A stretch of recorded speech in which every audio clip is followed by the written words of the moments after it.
Chapter 2, Another Step Backwards. On the following day, at the same hour, Jean Valjean came.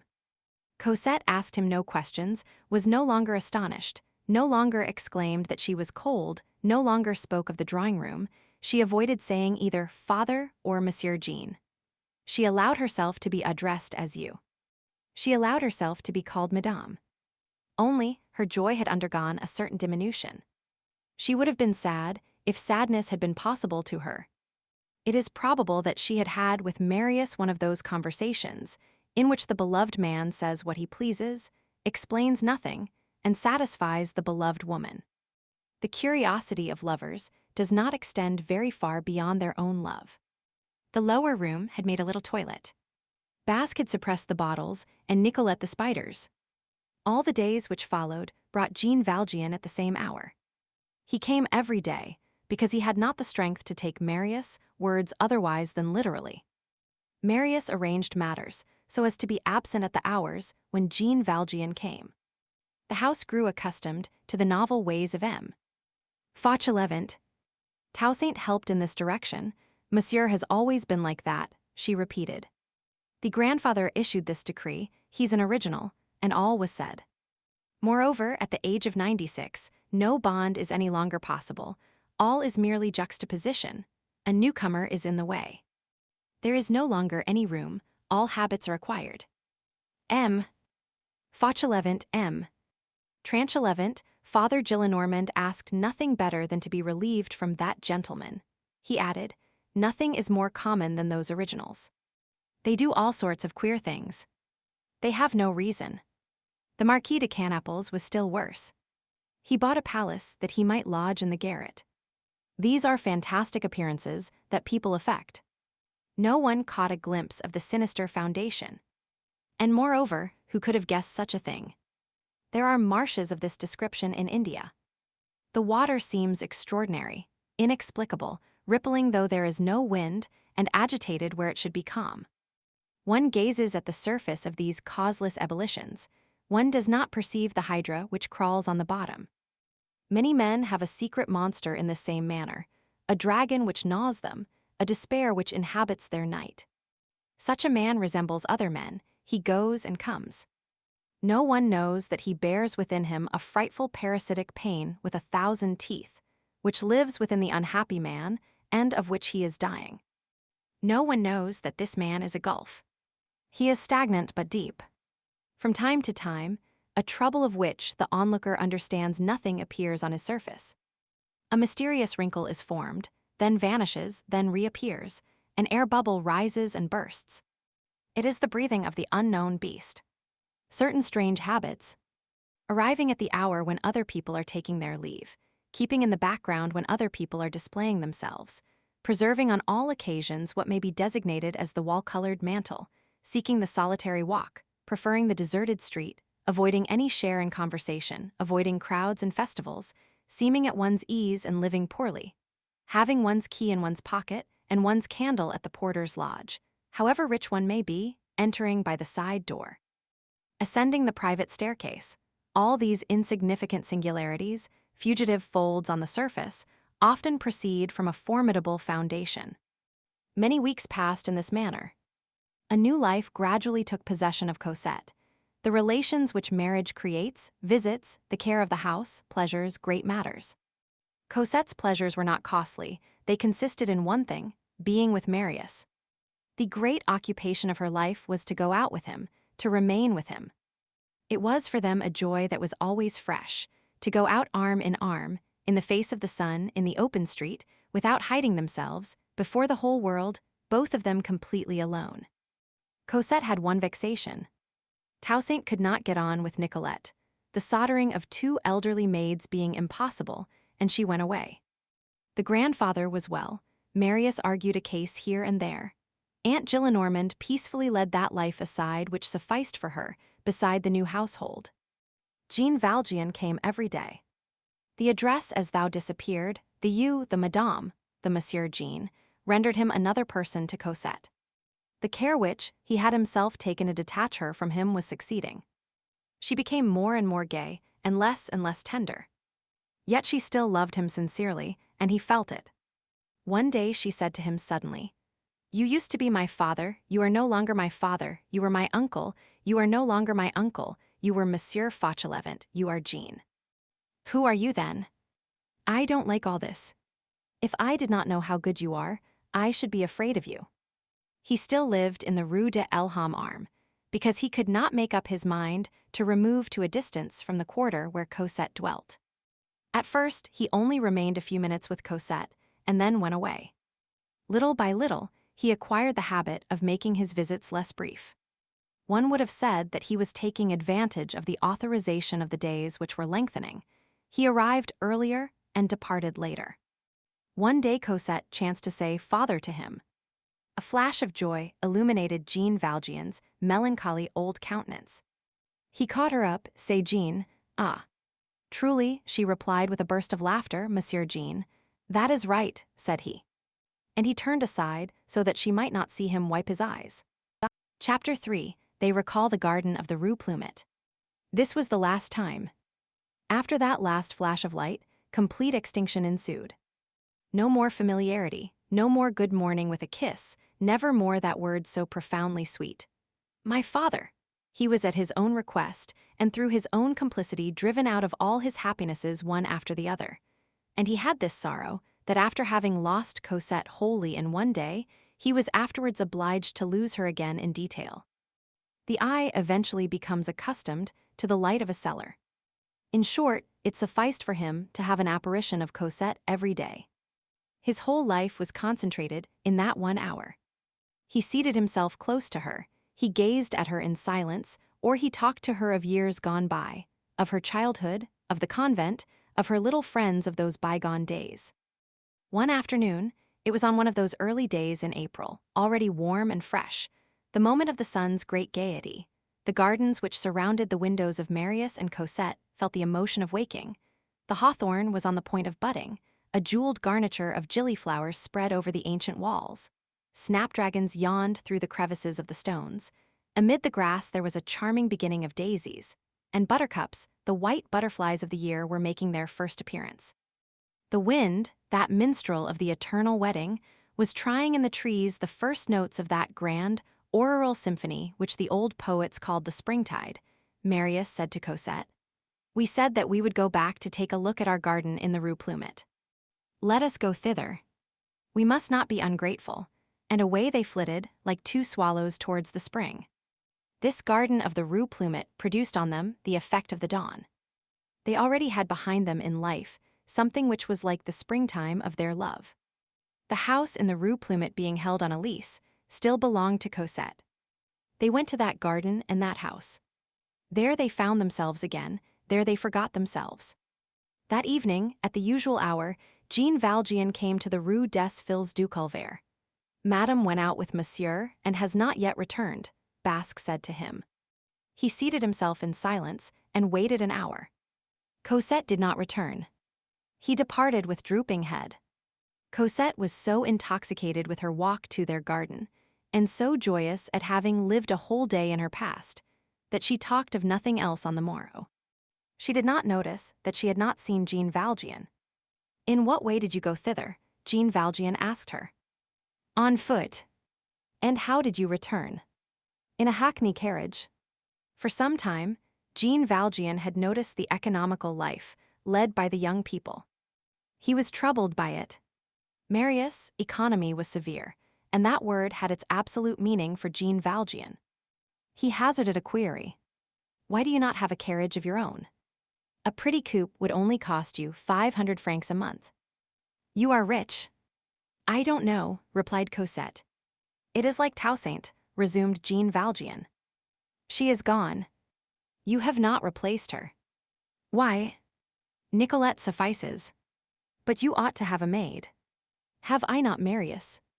"You ought to have a house of your own servants, a carriage, a box at the theater. There is nothing too fine for you. Why not profit by your riches? Wealth adds to happiness." Cosette made no reply. Jean Valjean's visits were not abridged. Far from it. When it is the heart which is slipping, one does not halt on the downward slope. When Jean Valjean wished to prolong his visit and to induce forgetfulness of the hour, he sang the praises of Marius. He pronounced him handsome, noble, courageous, witty, eloquent, good. Cosette outdid him. Jean Valjean began again. They were never weary. Marius, that word was inexhaustible. Those 6 letters contained volumes. In this manner, Jean Valjean contrived to remain a long time. It was so sweet to see Cosette, to forget by her side. It alleviated his wounds. It frequently happened that Basque came twice to announce, M. Gillenormand sends me to remind Madame la Baronne that dinner is served. On those days, Jean Valjean was very thoughtful on his return home. Was there, then, any truth in that comparison of the chrysalis which had presented itself to the mind of Marius? Was Jean Valjean really a chrysalis who would persist, and who would come to visit his butterfly? One day he remained still longer than usual. On the following day he observed that there was no fire on the hearth. Hello, he thought. No fire, and he furnished the explanation for himself. It is perfectly simple. It is April. The cold weather has ceased. Heavens! How cold it is here, exclaimed Cosette when she entered. Why no, said Jean Valjean. Was it you who told Basque not to make a fire then? Yes, since we are now in the month of May. But we have a fire until June. One is needed all the year in the cellar. I thought that a fire was unnecessary. That is exactly like one of your ideas, retorted Cosette. On the following day there was a fire. But the 2 armchairs were arranged at the other end of the room near the door. What is the meaning of this? Thought Jean Valjean. He went for the armchairs and restored them to their ordinary place near the hearth. This fire lighted once more encouraged him, however. He prolonged the conversation, even beyond its customary limits. As he rose to take his leave, Cosette said to him, My husband said a queer thing to me yesterday. What was it? He said to me, Cosette, we have an income of 30,000 livres. 27 that you own and 3 that my grandfather gives me. I replied, That makes 30. He went on, Would you have the courage to live on the 3,000? I answered, Yes, on nothing. Provided that it was with you, and then I asked, Why do you say that to me? He replied, I wanted to know. Jean Valjean found not a word to answer. Cosette probably expected some explanation from him. He listened in gloomy silence. He went back to the Rue de Elham Arm. He was so deeply absorbed that he mistook the door, and instead of entering his own house, he entered the adjoining dwelling. It was only after having ascended nearly 2 stories that he perceived his error and went down again. His mind was swarming with conjectures. It was evident that Marius had his doubts as to the origin of the 600,000 francs, that he feared some source that was not pure, who knows? That he had even, perhaps, discovered that the money came from him, Jean Valjean, that he hesitated before this suspicious fortune, and was disinclined to take it as his own, preferring that both he and Cosette should remain poor, rather than that they should be rich with wealth that was not clean. Moreover, Jean Valjean began vaguely to surmise that he was being shown the door. On the following day, he underwent something like a shock on entering the ground-floor room. The armchairs had disappeared. There was not a single chair of any sort. Ah, what's this? Exclaimed Cosette as she entered. No chairs. Where are the armchairs? They are no longer here, replied Jean Valjean. This is too much. Jean Valjean stammered. It was I who told Basque to remove them. And your reason? I have only a few minutes to stay today. A brief stay is no reason for remaining standing. I think that Basque needed the chairs for the drawing room. Why? You have company this evening, no doubt. We expect no one. Jean Valjean had not another word to say. Cosette shrugged her shoulders.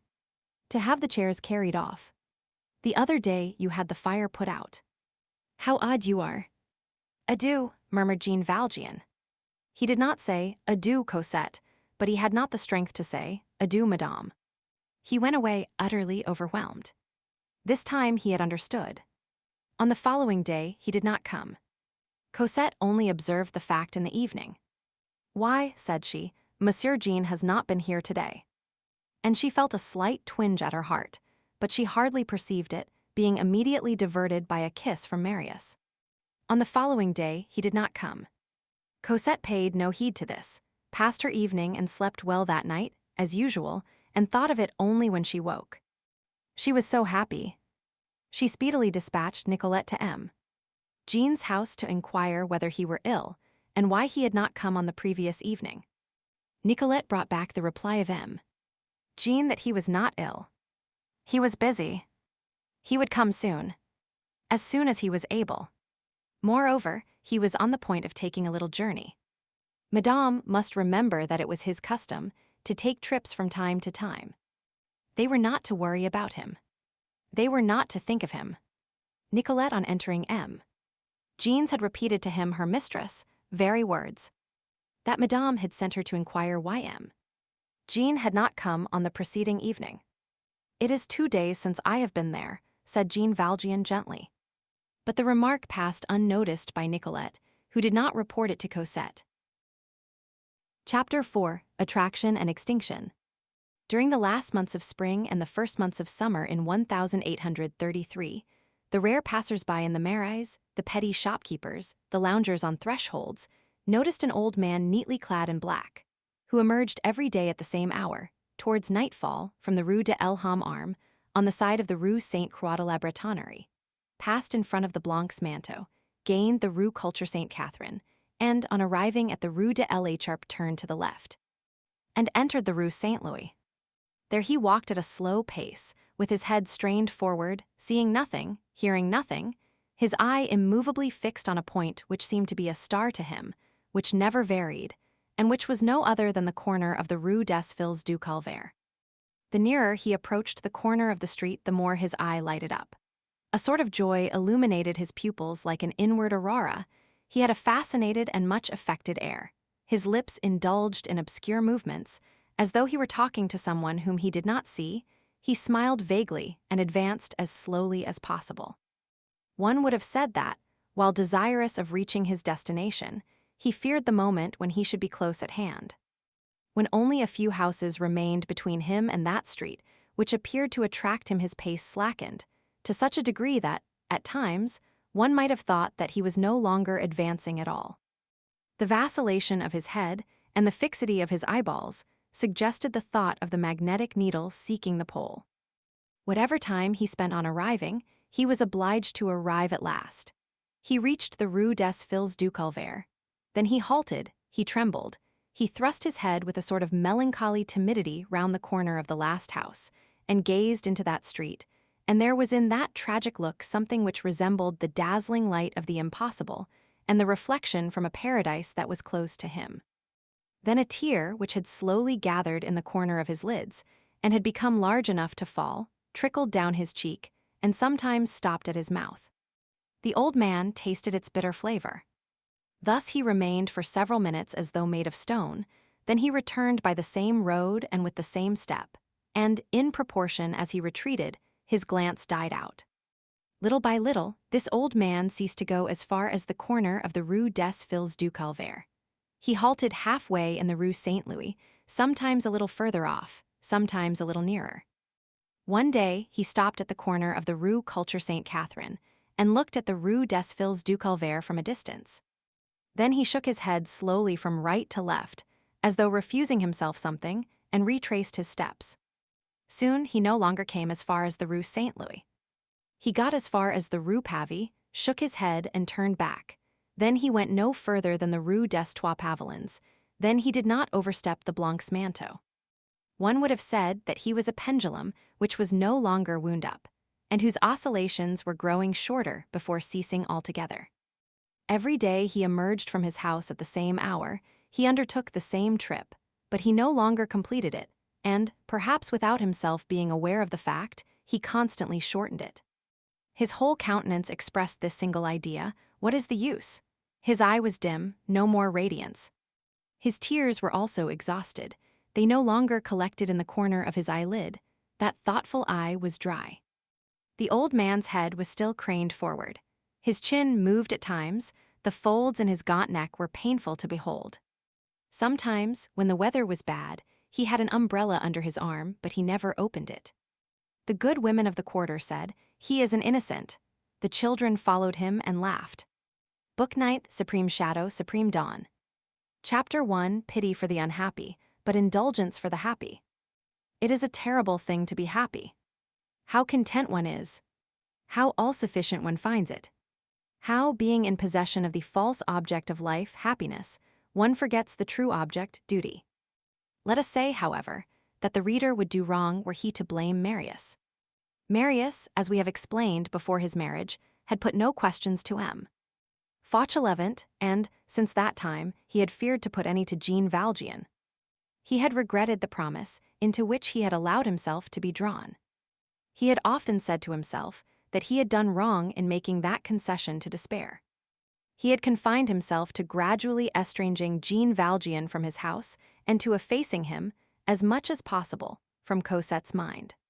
He had, in a manner, always placed himself between Cosette and Jean Valjean, sure that, in this way, she would not perceive nor think of the latter. It was more than effacement, it was an eclipse. Marius did what he considered necessary and just.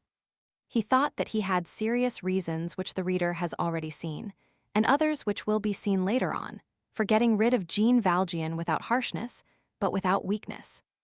Chance having ordained that he should encounter, in a case which he had argued, a former employee of the Laffitte establishment, he had acquired mysterious information, without seeking it, which he had not been able, it is true, to probe, out of respect for the secret which he had promised to guard, and out of consideration for Jean Valjean's perilous position.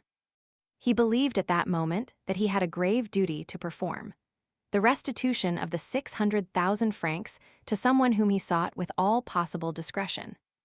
In the meanwhile, he abstained from touching that money. As for Cosette, she had not been initiated into any of these secrets, but it would be harsh to condemn her also. There existed between Marius and her an all-powerful magnetism, which caused her to do, instinctively and almost mechanically, what Marius wished. She was conscious of Marius, while in the direction of Monsieur Jean, she conformed to it. Her husband had not been obliged to say anything to her. She yielded to the vague but clear pressure of his tacit intentions and obeyed blindly. Her obedience in this instance consisted in not remembering what Marius forgot. She was not obliged to make any effort to accomplish this. Without her knowing why herself, and without his having any cause to accuse her of it, her soul had become so wholly her husband's that which was shrouded in gloom in Marius' mind became overcast in hers. Let us not go too far, however. In what concerns Jean Valjean, this forgetfulness and obliteration were merely superficial. She was rather heedless than forgetful. At bottom, she was sincerely attached to the man whom she had so long called her father, but she loved her husband still more dearly. This was what had somewhat disturbed the balance of her heart, which leaned to one side only. It sometimes happened that Cosette spoke of Jean Valjean and expressed her surprise. Then Marius calmed her. "He is absent, I think." Did not he say that he was setting out on a journey? That is true, thought Cosette. He had a habit of disappearing in this fashion. But not for so long. 2 or 3 times she dispatched Nicolette to inquire in the Rue de l'Homme Armé whether M. Jean had returned from his journey. Jean Valjean caused the answer, no, to be given. Cosette asked nothing more, since she had but one need on earth, Marius. Let us also say that, on their side, Cosette and Marius had also been absent. They had been to Vernon. Marius had taken Cosette to his father's grave. Marius gradually won Cosette away from Jean Valjean. Cosette allowed it. Moreover, that which is called, far too harshly in certain cases, the ingratitude of children, is not always a thing so deserving of reproach as it is supposed. It is the ingratitude of nature. Nature, as we have elsewhere said, looks before her. Nature divides living beings into those who are arriving and those who are departing. Those who are departing are turned towards the shadows, those who are arriving towards the light. Hence a gulf which is fatal on the part of the old, and involuntary on the part of the young. This breach, at first insensible, increases slowly, like all separations of branches. The boughs, without becoming detached from the trunk, grow away from it. It is no fault of theirs. Youth goes where there is joy, festivals, vivid lights, love. Old age goes towards the end. They do not lose sight of each other, but there is no longer a close connection. Young people feel the cooling off of life, old people that of the tomb. Let us not blame these poor children. Chapter 2, Last Flickerings of a Lamp Without Oil.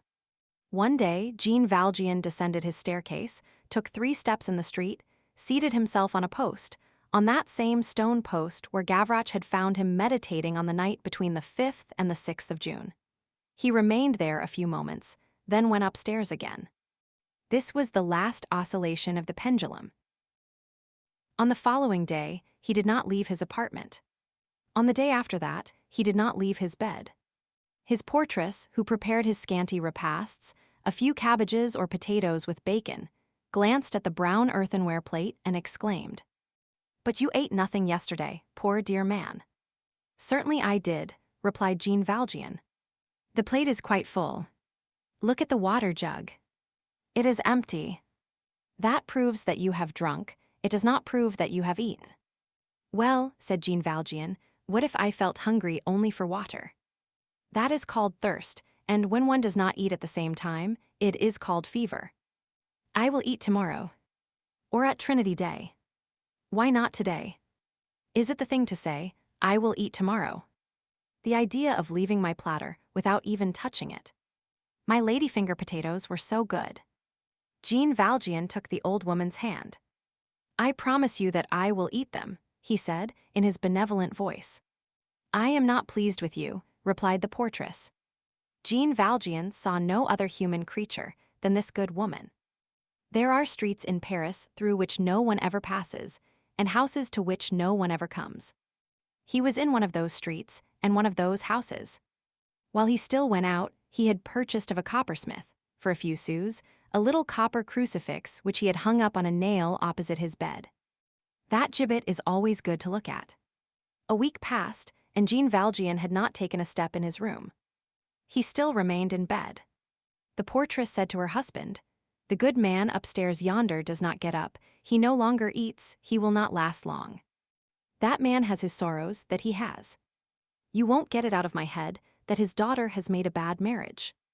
The porter replied, with the tone of marital sovereignty, "If he's rich, let him have a doctor. If he is not rich, let him go without.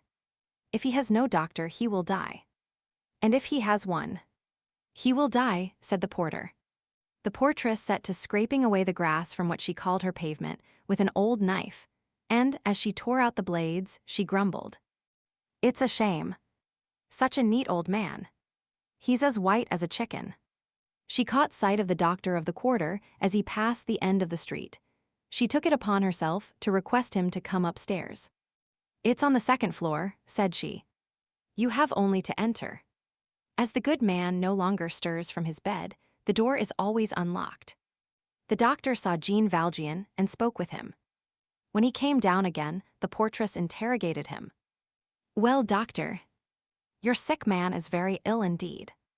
What is the matter with him?" "Everything and nothing.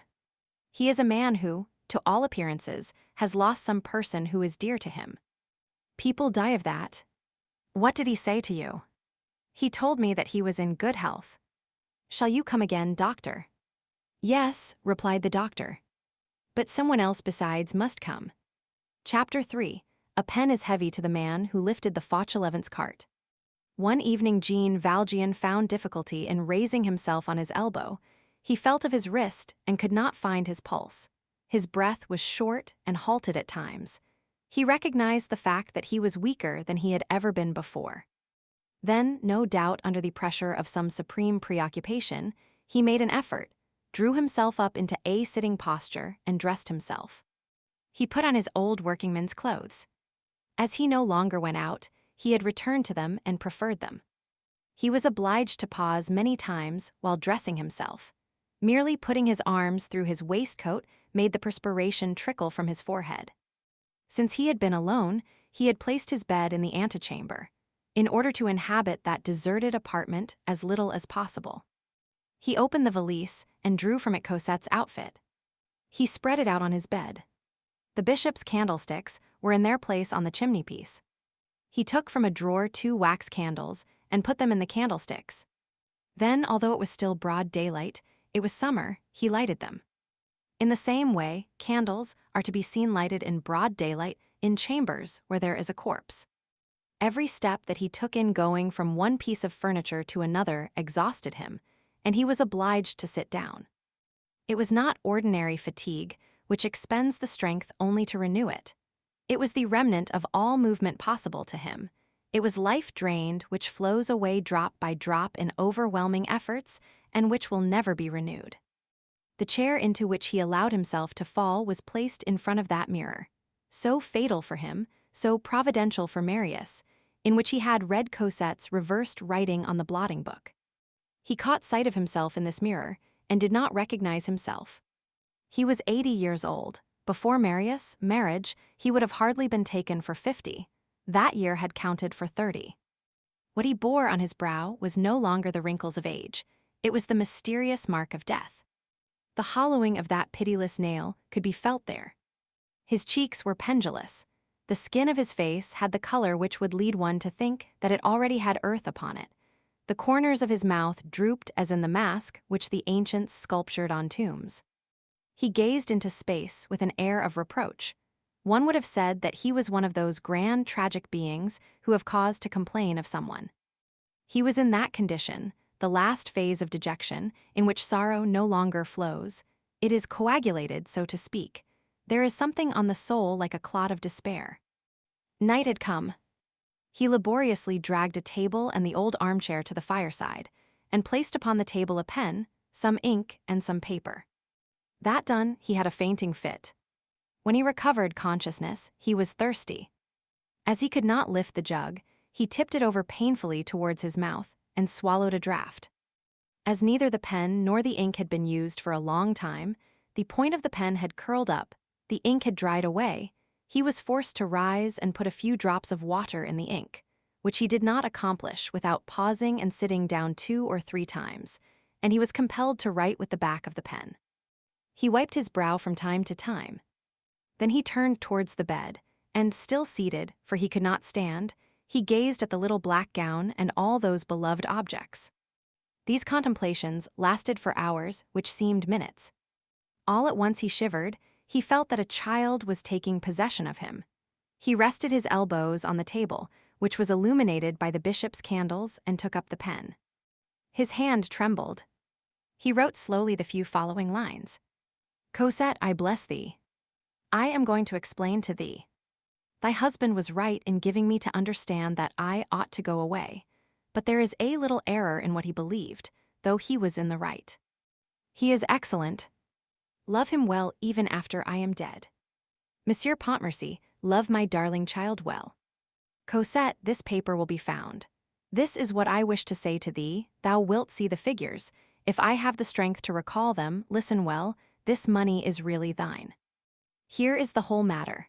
White jet comes from Norway, black jet comes from England, black glass jewelry comes from Germany. Jet is the lightest, the most precious, the most costly. Imitations can be made in France as well as in Germany. What is needed is a little anvil 2 inches square, and a lamp burning spirits of wine to soften the wax.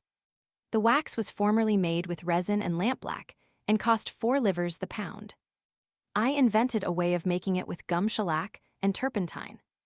It does not cost more than 30 sous, and is much better. Buckles are made with a violet glass which is stuck fast, by means of this wax, to a little framework of black iron. The glass must be violet for iron jewelry, and black for gold jewelry. Spain buys a great deal of it. It is the country of jet.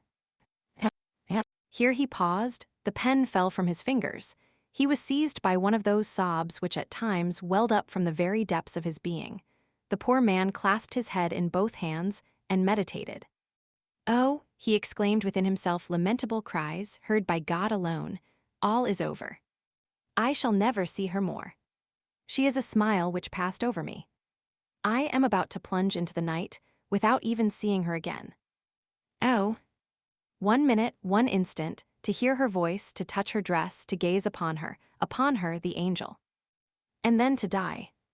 It is nothing to die, what is frightful is to die without seeing her. She would smile on me, she would say a word to me, Would that do any harm to anyone? No, all is over and forever. Here I am all alone. My God! My God! I shall never see her again. At that moment there came a knock at the door. Chapter 4. A bottle of ink which only succeeded in whitening. That same day, or to speak more accurately, that same evening, as Marius left the table, and was on the point of withdrawing to his study, having a case to look over, Basque handed him a letter saying, "The person who wrote the letter is in the antechamber." Cosette had taken the grandfather's arm and was strolling in the garden. A letter, like a man, may have an unprepossessing exterior. Coarse paper, coarsely folded, the very sight of certain missives is displeasing. The letter which Basque had brought was of this sort. Marius took it. It smelled of tobacco. Nothing evokes a memory like an odor. Marius recognized that tobacco. He looked at the superscription, to Monsieur le Baron Pontmercy.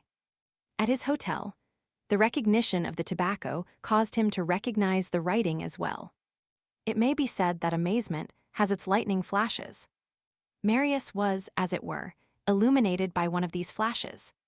The sense of smell, that mysterious aid to memory, had just revived a whole world within him. This was certainly the paper, the fashion of folding, the dull tint of ink. It was certainly the well-known handwriting, especially was it the same tobacco. The Jondrette garret rose before his mind. Thus, strange freak of chance. One of the two scents which he had so diligently sought, the one in connection with which he had lately again exerted so many efforts, and which he supposed to be forever lost, had come and presented itself to him of its own accord. He eagerly broke the seal and read, "Monsieur le Baron, if the Supreme Being had given me the talents, I might have been Baron Thénard, member of the Institute Academy of Sciences, but I am not. I only bear the same as him, happy if this memory recommends me to the excellence of your kindnesses. The benefit with which you will honor me will be reciprocal. I am in possession of a secret concerning an individual. This individual concerns you. I hold the secret at your disposal, desiring to have the honor to be useful to you. I will furnish you with the simple means of driving from your honorable family that individual who has no right there, Madame la Baronne being of lofty birth. The sanctuary of virtue cannot cohabit longer with crime without abdicating. I await in the antechamber the orders of Monsieur le Baron. With respect." The letter was signed Thénard. This signature was not false. It was merely a trifle abridged. Moreover, the rigmarole and the orthography completed the revelation. The certificate of origin was complete. Marius' emotion was profound. After a start of surprise, he underwent a feeling of happiness. If he could now but find that other man of whom he was in search, the man who had saved him, Marius, there would be nothing left for him to desire. He opened the drawer of his secretary, took out several banknotes, put them in his pocket, closed the secretary again, and rang the bell. Basque half opened the door. "Show the man in," said Marius. Basque announced, "Monsieur Thénard." A man entered. A fresh surprise for Marius. The man who entered was an utter stranger to him. This man, who was old, moreover, had a thick nose, his chin swathed in a cravat, green spectacles with a double screen of green taffeta over his eyes, and his hair was plastered and flattened down on his brow on a level with his eyebrows like the wigs of English coachmen in high life. His hair was gray. He was dressed in black from head to foot, in garments that were very threadbare but clean. A bunch of seals depending from his fob suggested the idea of a watch. He held in his hand an old hat. He walked in a bent attitude, and the curve in his spine augmented the profundity of his bow. The first thing that struck the observer was that this personage's coat, which was too ample although carefully buttoned, had not been made for him. Here a short digression becomes necessary. There was in Paris at that epoch, in a low-lived old lodging in the Rue Beautreillis, near the Arsenal, an ingenious Jew whose profession was to change villains into honest men. Not for too long, which might have proved embarrassing for the villain. The change was on sight, for a day or two, at the rate of 30 sous a day, by means of a costume which resembled the honesty of the world in general as nearly as possible. This costumer was called the Changer. The pickpockets of Paris had given him this name and knew him by no other. He had a tolerably complete wardrobe. The rags with which he tricked out people were almost probable. He had specialties and categories. On each nail of his shop hung a social status, threadbare and worn. Here the suit of a magistrate, there the outfit of a cure, beyond the outfit of a banker, in one corner the costume of a retired military man, elsewhere the habiliments of a man of letters, and further on the dress of a statesman. This creature was the costumer of the immense drama which knavery plays in Paris. His lair was the green room whence theft emerged, and into which roguery retreated. A tattered knave arrived at this dressing-room, deposited his 30 sous and selected, according to the part which he wished to play, the costume which suited him, and on descending the stairs once more, the knave was a somebody. On the following day, the clothes were faithfully returned, and the changer, who trusted the thieves with everything, was never robbed. There was one inconvenience about these clothes: they did not fit. Not having been made for those who wore them, they were too tight for one, too loose for another, and did not adjust themselves to anyone. Every pickpocket who exceeded or fell short of the human average was ill at his ease in the changer's costumes. It was necessary that one should not be either too fat or too lean. The changer had foreseen only ordinary men. He had taken the measure of the species from the first rascal who came to hand, who is neither stout nor thin, neither tall nor short. Hence adaptations which were sometimes difficult, and from which the changer's clients extricated themselves as best they might. So much the worse for the exceptions. The suit of the statesman, for instance, black from head to foot, and consequently proper, would have been too large for Pitt and too small for Castelcicala. The costume of a statesman was designated as follows in the changer's catalogue. We copy: a coat of black cloth, trousers of black wool, a silk waistcoat, boots and linen. On the margin there stood, ex-ambassador, and a note which we also copy. In a separate box, a neatly frizzed peruke, green glasses, seals, and 2 small quills an inch long, wrapped in cotton. All this belonged to the statesman, the ex-ambassador. This whole costume was, if we may so express ourselves, debilitated. The seams were white, a vague buttonhole yawned at one of the elbows. Moreover, one of the coat buttons was missing on the breast. But this was only detail. As the hand of the statesman should always be thrust into his coat and laid upon his heart, its function was to conceal the absent button. If Marius had been familiar with the occult institutions of Paris, he would instantly have recognized upon the back of the visitor, whom Basque had just shown in, the statesman's suit borrowed from the pick-me-down-that shop of the changer. Marius' disappointment on beholding another man than the one whom he expected to see turned to the newcomer's disadvantage. He surveyed him from head to foot, while that personage made exaggerated bows and demanded in a curt tone, "What do you want?" The man replied with an amiable grin, of which the caressing smile of a crocodile will furnish some idea. "It seems to me impossible that I should not have already had the honor of seeing Monsieur le Baron in society. I think I actually did meet Monsieur personally, several years ago, at the house of Madame la Princesse Bagration, and in the drawing-rooms of his lordship, the Vicomte d'Ambray, peer of France. It is always a good bit of tactics in knavery to pretend to recognize someone whom one does not know." Marius paid attention to the manner of this man's speech. He spied on his accent and gesture, but his disappointment increased. The pronunciation was nasal and absolutely unlike the dry, shrill tone which he had expected. He was utterly routed. "I know neither Madame Bagration nor M. d'Ambray," said he. "I have never set foot in the house of either of them in my life." The reply was ungracious. The personage, determined to be gracious at any cost, insisted. "Then it must have been at Chateaubriand, that I have seen Monsieur. I know Chateaubriand very well. He is very affable. He sometimes says to me, 'Thénard, my friend, won't you drink a glass of wine with me?'" Marius' brow grew more and more severe. "I have never had the honor of being received by M. de Chateaubriand. Let us cut it short. What do you want?"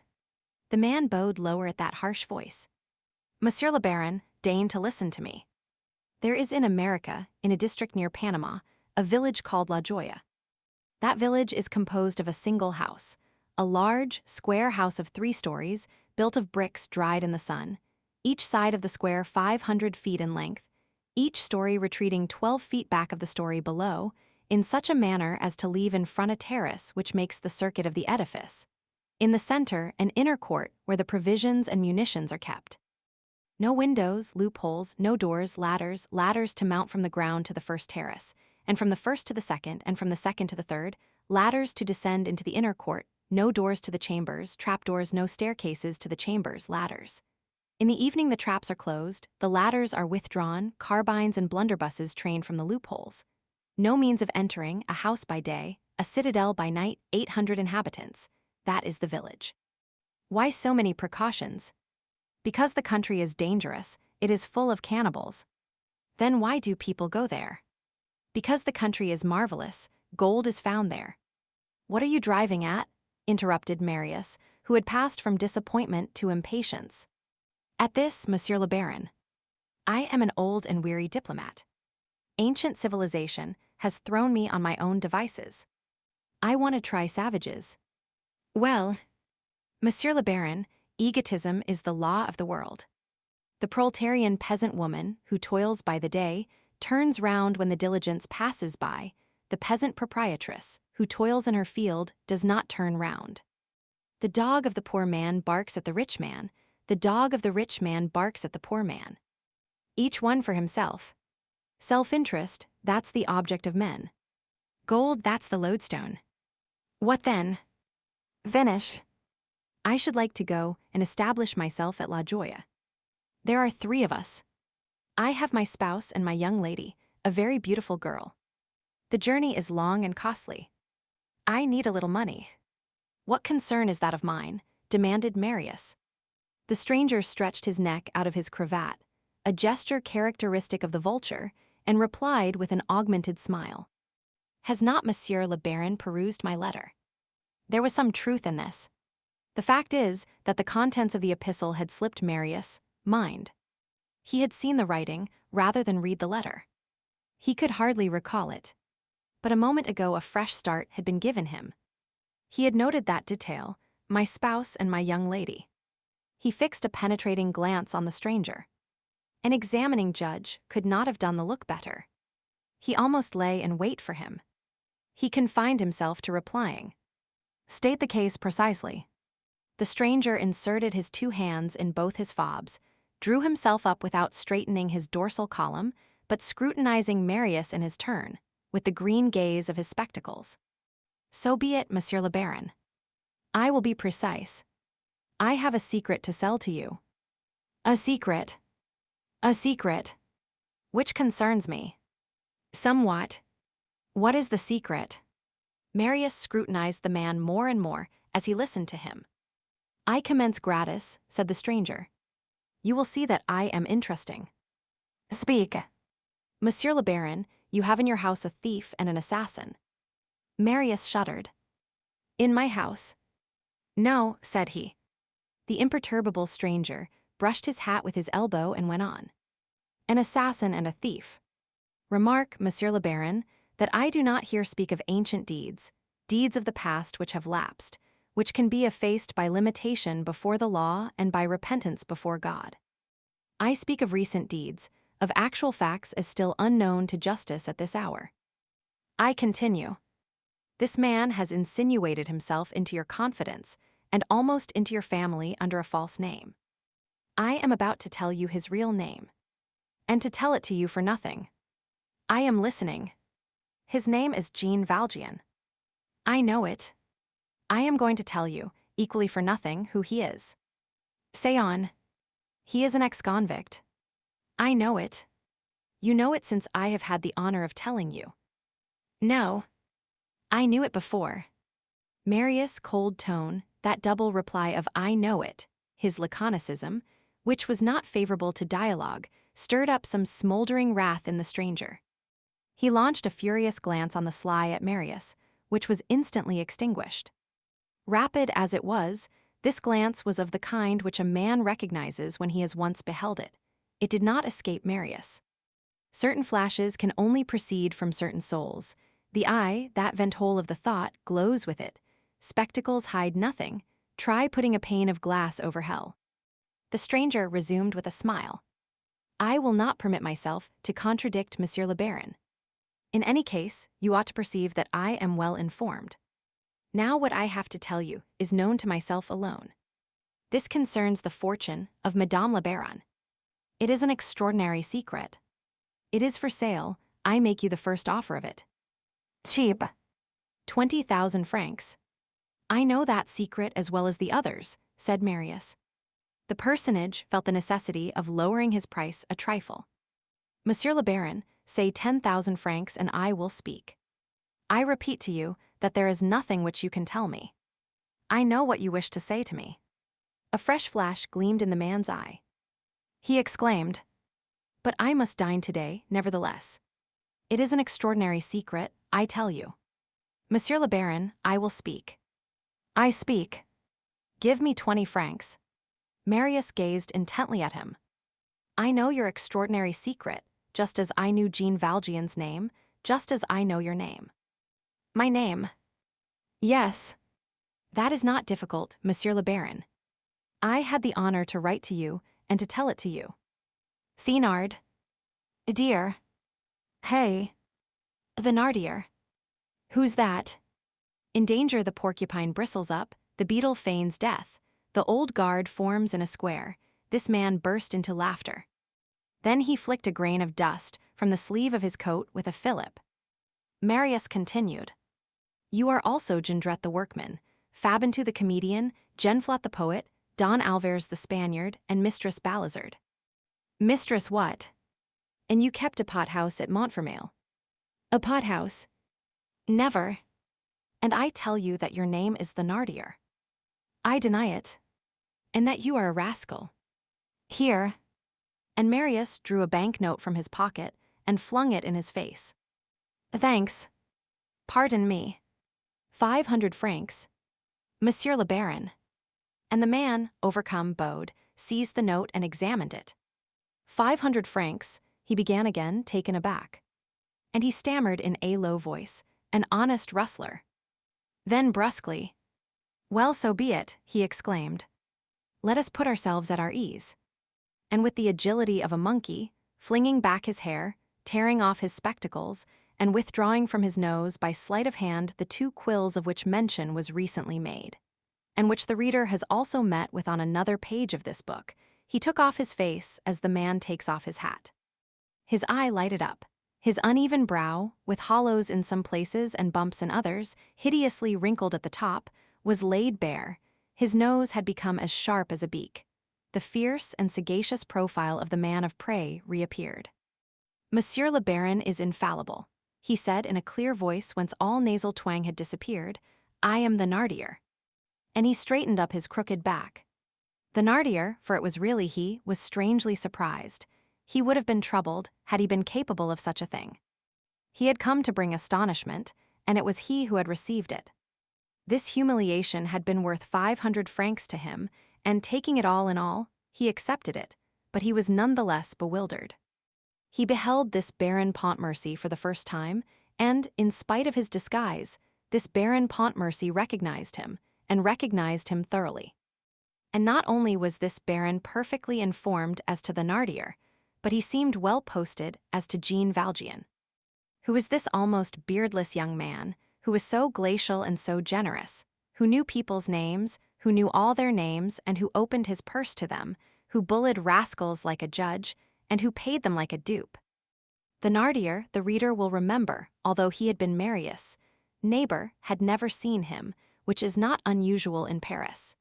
He had formerly, in a vague way, heard his daughters talk of a very poor young man named Marius who lived in the house. He had written to him, without knowing him, the letter with which the reader is acquainted. No connection between that Marius and M. Le Baron Pontmercy was possible in his mind. As for the name Pontmercy, it will be recalled that, on the battlefield of Waterloo, he had only heard the last 2 syllables, for which he always entertained the legitimate scorn which one owes to what is merely an expression of thanks. However, through his daughter Azelma, who had started on the scent of the married pair on the 16th of February, and through his own personal researches, he had succeeded in learning many things, and, from the depths of his own gloom, he had contrived to grasp more than one mysterious clue. He had discovered, by dint of industry, or, at least, by dint of induction, he had guessed who the man was whom he had encountered on a certain day in the Grand Sewer. From the man he had easily reached the name. He knew that Madame la Baronne Pontmercy was Cosette. But he meant to be discreet in that quarter. Who was Cosette? He did not know exactly himself. He did, indeed, catch an inkling of illegitimacy. The history of Fantine had always seemed to him equivocal. But what was the use of talking about that? In order to cause himself to be paid for his silence, he had, or thought he had, better wares than that for sale.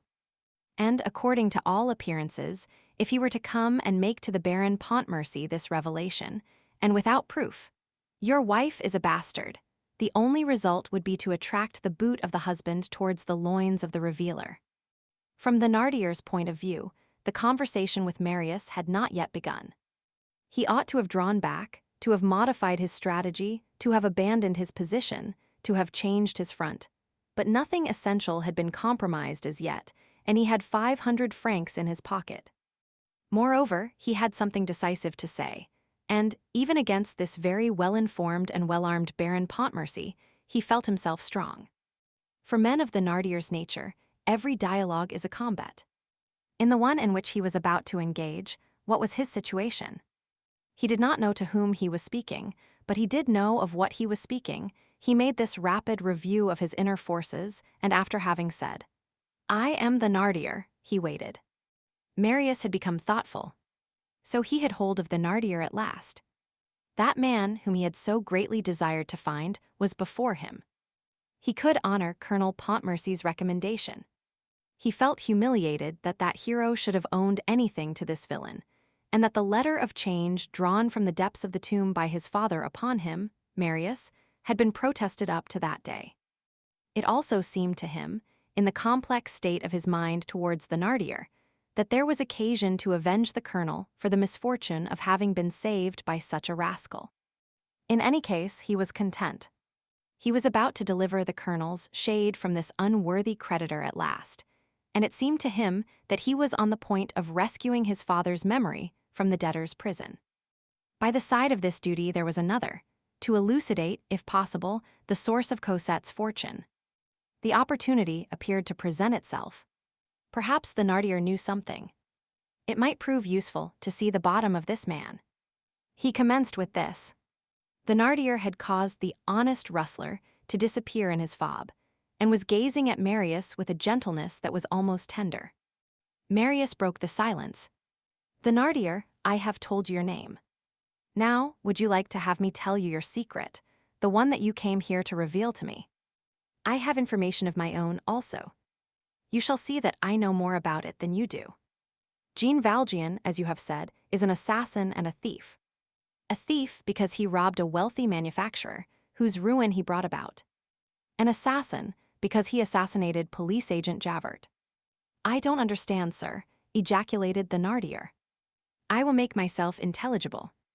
In a certain arrondissement of the Pas de Calais, there was, in 1822, a man who had fallen out with justice, and who, under the name of M. Madeleine, had regained his status and rehabilitated himself. This man had become a just man in the full force of the term. In a trade, the manufacture of black glass goods, he made the fortune of an entire city. As far as his personal fortune was concerned, he made that also, but as a secondary matter, and in some sort by accident. He was the foster father of the poor. He founded hospitals, opened schools, visited the sick, dowered young girls, supported widows, and adopted orphans. He was like the guardian angel of the country. He refused the cross, he was appointed mayor. A liberated convict knew the secret of a penalty incurred by this man in former days. He denounced him, and had him arrested, and profited by the arrest to come to Paris and cause the banker laugh it. I have the fact from the cashier himself, by means of a false signature, to hand over to him the sum of over 500,000 which belonged to M. Madeleine. This convict who robbed M. Madeleine was Jean Valjean. As for the other fact, you have nothing to tell me about it either. Jean Valjean killed the agent Javert. He shot him with a pistol. I, the person who is speaking to you, was present. Thénardier cast upon Marius the sovereign glance of a conquered man who lays his hand once more upon the victory, and who has just regained, in one instant, all the ground which he has lost. But the smile returned instantly.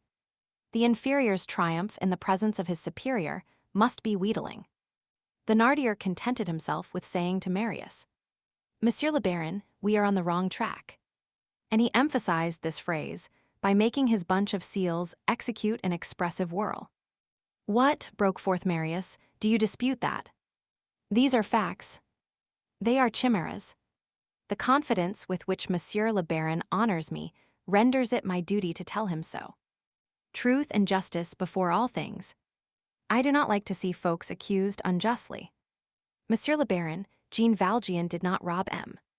Madeleine and Jean Valjean did not kill Javert. This is too much." "How is this?" "For 2 reasons." "What are they?" "Speak." "This is the first, he did not rob M. Madeleine, because it is Jean Valjean himself who is M. Madeleine. What tale are you telling me? And this is the second. He did not assassinate Javert because the person who killed Javert was Javert." "What do you mean to say?" "That Javert committed suicide." "Prove it." "Prove it," cried Marius beside himself. Thénardier resumed, scanning his phrase after the manner of the ancient Alexandrine measure. "Police agent Javert was found drowned under a boat of the Ponto change." "But prove it."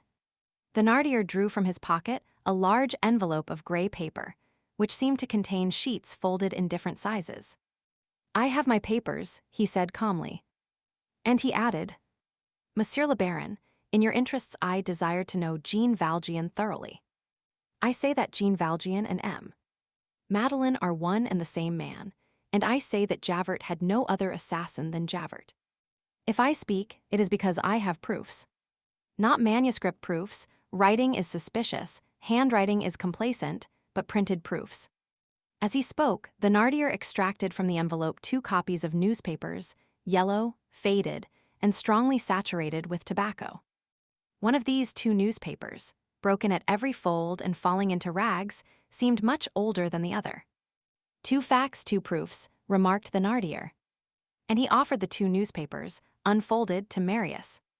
The reader is acquainted with these 2 papers. One, the most ancient, a number of the Drapeau Blanc of the 25th of July, 1823, the text of which can be seen in the first volume, established the identity of M. Madeleine and Jean Valjean. The other, a moniteur of the 15th of June, 1832, announced the suicide of Javert, adding that it appeared from a verbal report of Javert to the prefect that, having been taken prisoner in the barricade of the Rue de la Chanvrerie, he had owed his life to the magnanimity of an insurgent who, holding him under his pistol, had fired into the air instead of blowing out his brains. Marius read. He had evidence, a certain date, irrefragable proof. These 2 newspapers had not been printed expressly for the purpose of backing up Thénardier's statements. The note printed in the Moniteur had been an administrative communication from the prefecture of police. Marius could not doubt. The information of the cashier clerk had been false, and he himself had been deceived. Jean Valjean, who had suddenly grown grand, emerged from his cloud. Marius could not repress a cry of joy. Well, then this unhappy wretch is an admirable man. The whole of that fortune really belonged to him. He is Madeleine, the providence of a whole countryside. He is Jean Valjean, Javert's savior. He is a hero. He is a saint. He's not a saint and he's not a hero, said Thénardier. He's an assassin and a robber. And he added, in the tone of a man who begins to feel that he possesses some authority. Let us be calm. Robber, assassin, those words which Marius thought had disappeared and which returned, fell upon him like an ice-cold shower bath. Again, said he. Always, ejaculated Thénardier. Jean Valjean did not rob Madeleine, but he is a thief. He did not kill Javert, but he is a murderer. Will you speak? Retorted Marius. Of that miserable theft, committed 40 years ago, and expiated, as your own newspapers prove, by a whole life of repentance, of self-abnegation and of virtue. I say assassination and theft, Monsieur le Baron, and I repeat that I am speaking of actual facts. What I have to reveal to you is absolutely unknown. It belongs to unpublished matter.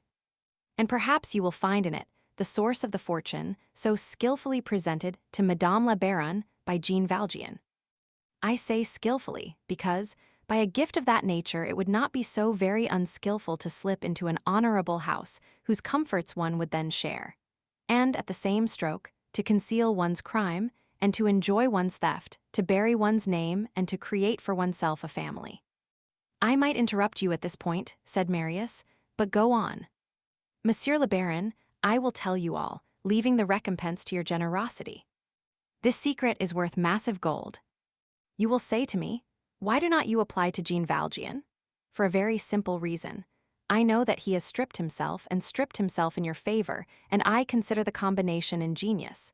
But he has no longer a son, he would show me his empty hands, and, since I am in need of some money for my trip to La Joya, I prefer you who have it all, to him who has nothing. I am a little fatigued, permit me to take a chair. Marius seated himself, and motioned to him to do the same.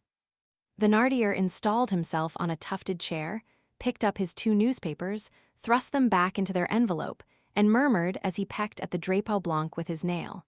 It cost me a good deal of trouble to get this one.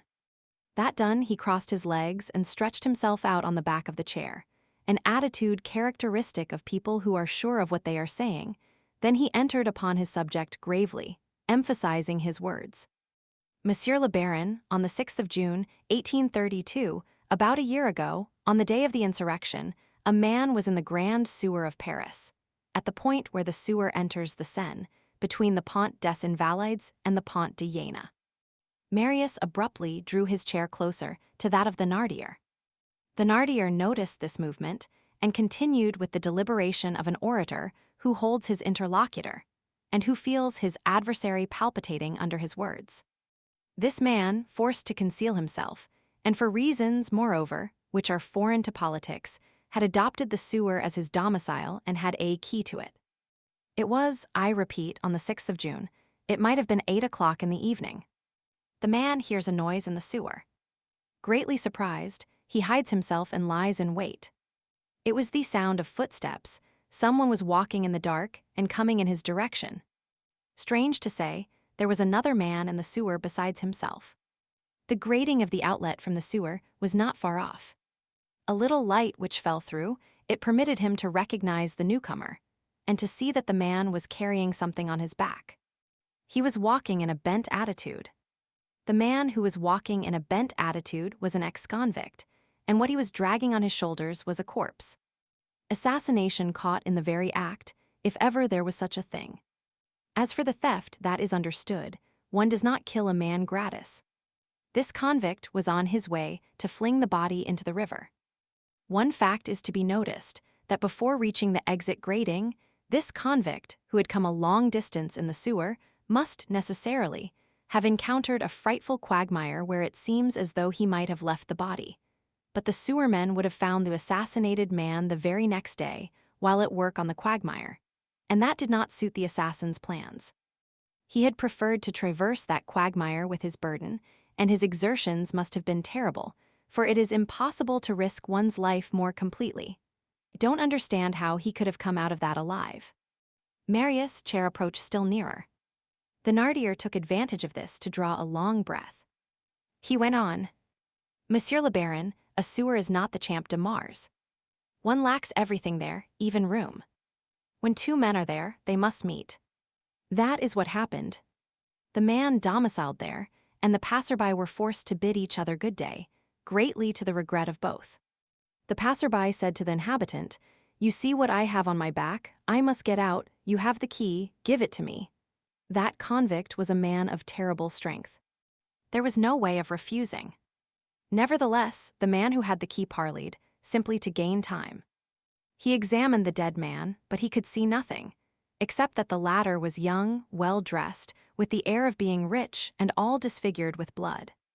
While talking, The man contrived to tear and pull off behind, without the assassin perceiving it, a bit of the assassinated man's coat.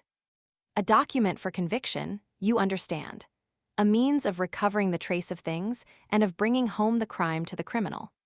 He put this document for conviction in his pocket, after which he opened the grating, made the man go out with his embarrassment on his back, closed the grating again, and ran off, not caring to be mixed up with the remainder of the adventure and, above all, not wishing to be present when the assassin threw the assassinated man into the river. Now you comprehend. The man who was carrying the corpse was Jean Valjean. The one who had the key is speaking to you at this moment, and the piece of the coat. The Thénardier completed his phrase by drawing from his pocket, and holding on a level with his eyes, nipped between his 2 thumbs and his 2 forefingers, a strip of torn black cloth, all covered with dark spots.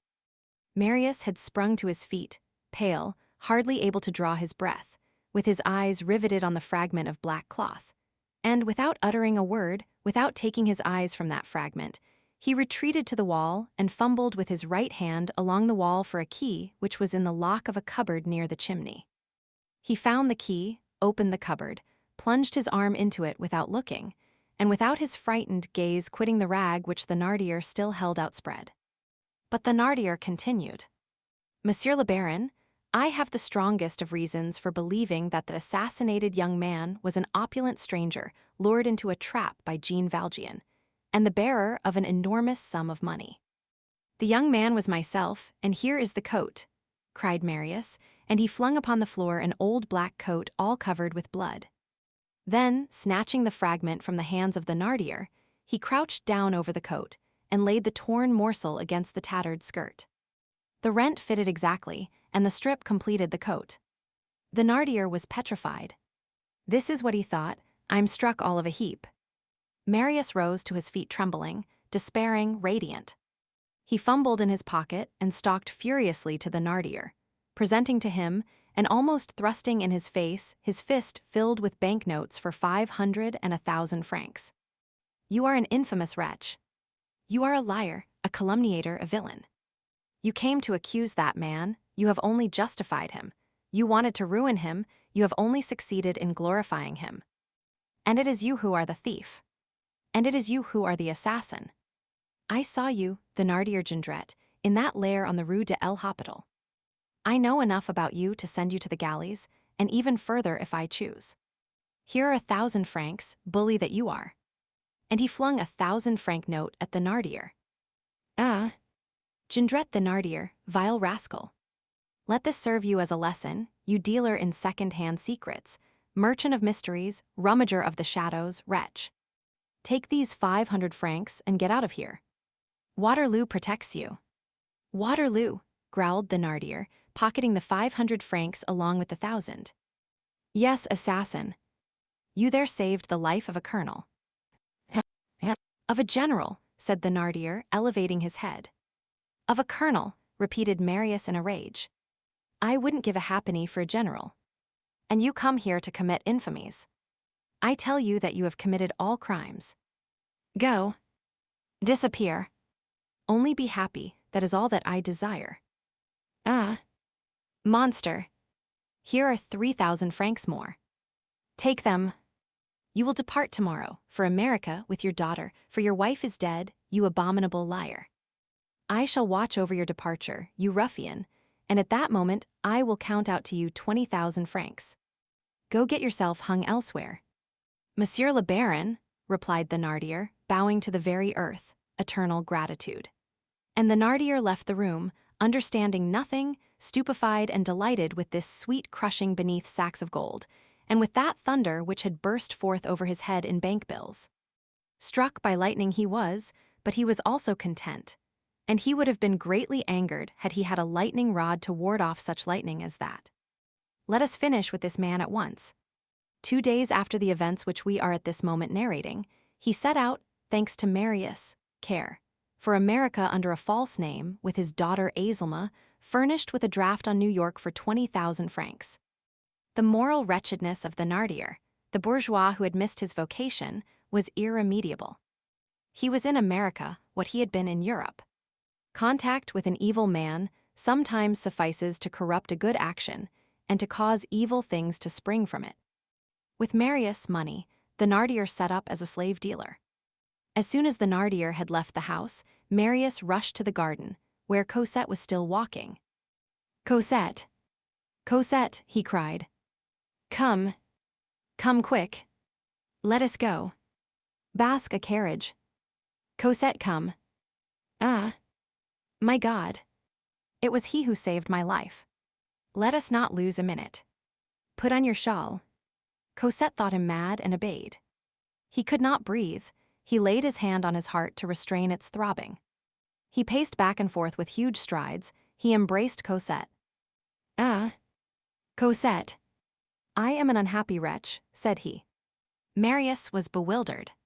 He began to catch a glimpse in Jean Valjean of some indescribably lofty and melancholy figure. An unheard-of virtue, supreme and sweet, humble in its immensity, appeared to him. The convict was transfigured into Christ. Marius was dazzled by this prodigy. He did not know precisely what he beheld, but it was grand. In an instant, a hackney carriage stood in front of the door. Marius helped Cosette in and darted in himself. "Driver," said he, "Rue de Elham Arm, number 7. The carriage drove off. "Ah! What happiness!" ejaculated Cosette. "Rue de Elham Arm, I did not dare to speak to you of that. We are going to see M. Jean. Thy father. Cosette, thy father more than ever. Cosette, I guess it. You told me that you had never received the letter that I sent you by Gavroche. It must have fallen into his hands. Cosette, he went to the barricade to save me. As it is a necessity with him to be an angel, he saved others also. He saved Javert. He rescued me from that gulf to give me to you. He carried me on his back through that frightful sewer. Ah! I am a monster of ingratitude. Cosette, after having been your providence, he became mine. Just imagine, there was a terrible quagmire enough to drown one 100 times over, to drown one in mire. Cosette. He made me traverse it. I was unconscious. I saw nothing, I heard nothing, I could know nothing of my own adventure. We are going to bring him back, to take him with us, whether he is willing or not, he shall never leave us again. If only he is at home. Provided only that we can find him, I will pass the rest of my life in venerating him. Yes, that is how it should be, do you see, Cosette? Gavroche must have delivered my letter to him. All is explained. You understand. Cosette did not understand a word. You are right, she said to him. Meanwhile the carriage rolled on. Chapter 5, A Night Behind Which There Is Day. Jean Valjean turned round at the knock which he heard on his door. Come in, he said feebly. The door opened. Cosette and Marius made their appearance. Cosette rushed into the room. Marius remained on the threshold, leaning against the jamb of the door. Cosette, said Jean Valjean. And he sat erect in his chair, his arms outstretched and trembling, haggard, livid, gloomy, an immense joy in his eyes. Cosette, stifling with emotion, fell upon Jean Valjean's breast. Father, said she. Jean Valjean, overcome, stammered. Cosette. She. You. Madame. It is thou. Ah. My God. And pressed close in Cosette's arms, he exclaimed. It is thou. Thou art here. Thou dost pardon me then.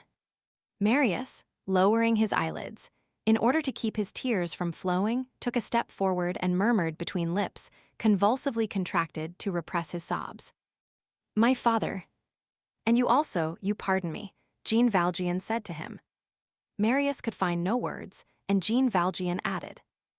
Thanks. Cosette tore off her shawl and tossed her hat on the bed. It embarrasses me, said she. And seating herself on the old man's knees, she put aside his white locks with an adorable movement and kissed his brow.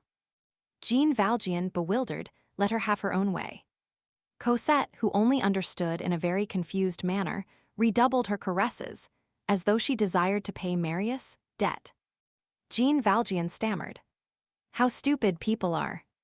I thought that I should never see her again. Imagine, Monsieur Pontmercy, at the very moment when you entered, I was saying to myself, all is over. Here is her little gown. I am a miserable man. I shall never see Cosette again. And I was saying that at the very moment when you were mounting the stairs. Was not I an idiot? Just see how idiotic one can be. One reckons without the good God. The good God says, you fancy that you are about to be abandoned, stupid. No. No, things will not go so. Come, there is a good man yonder who is in need of an angel.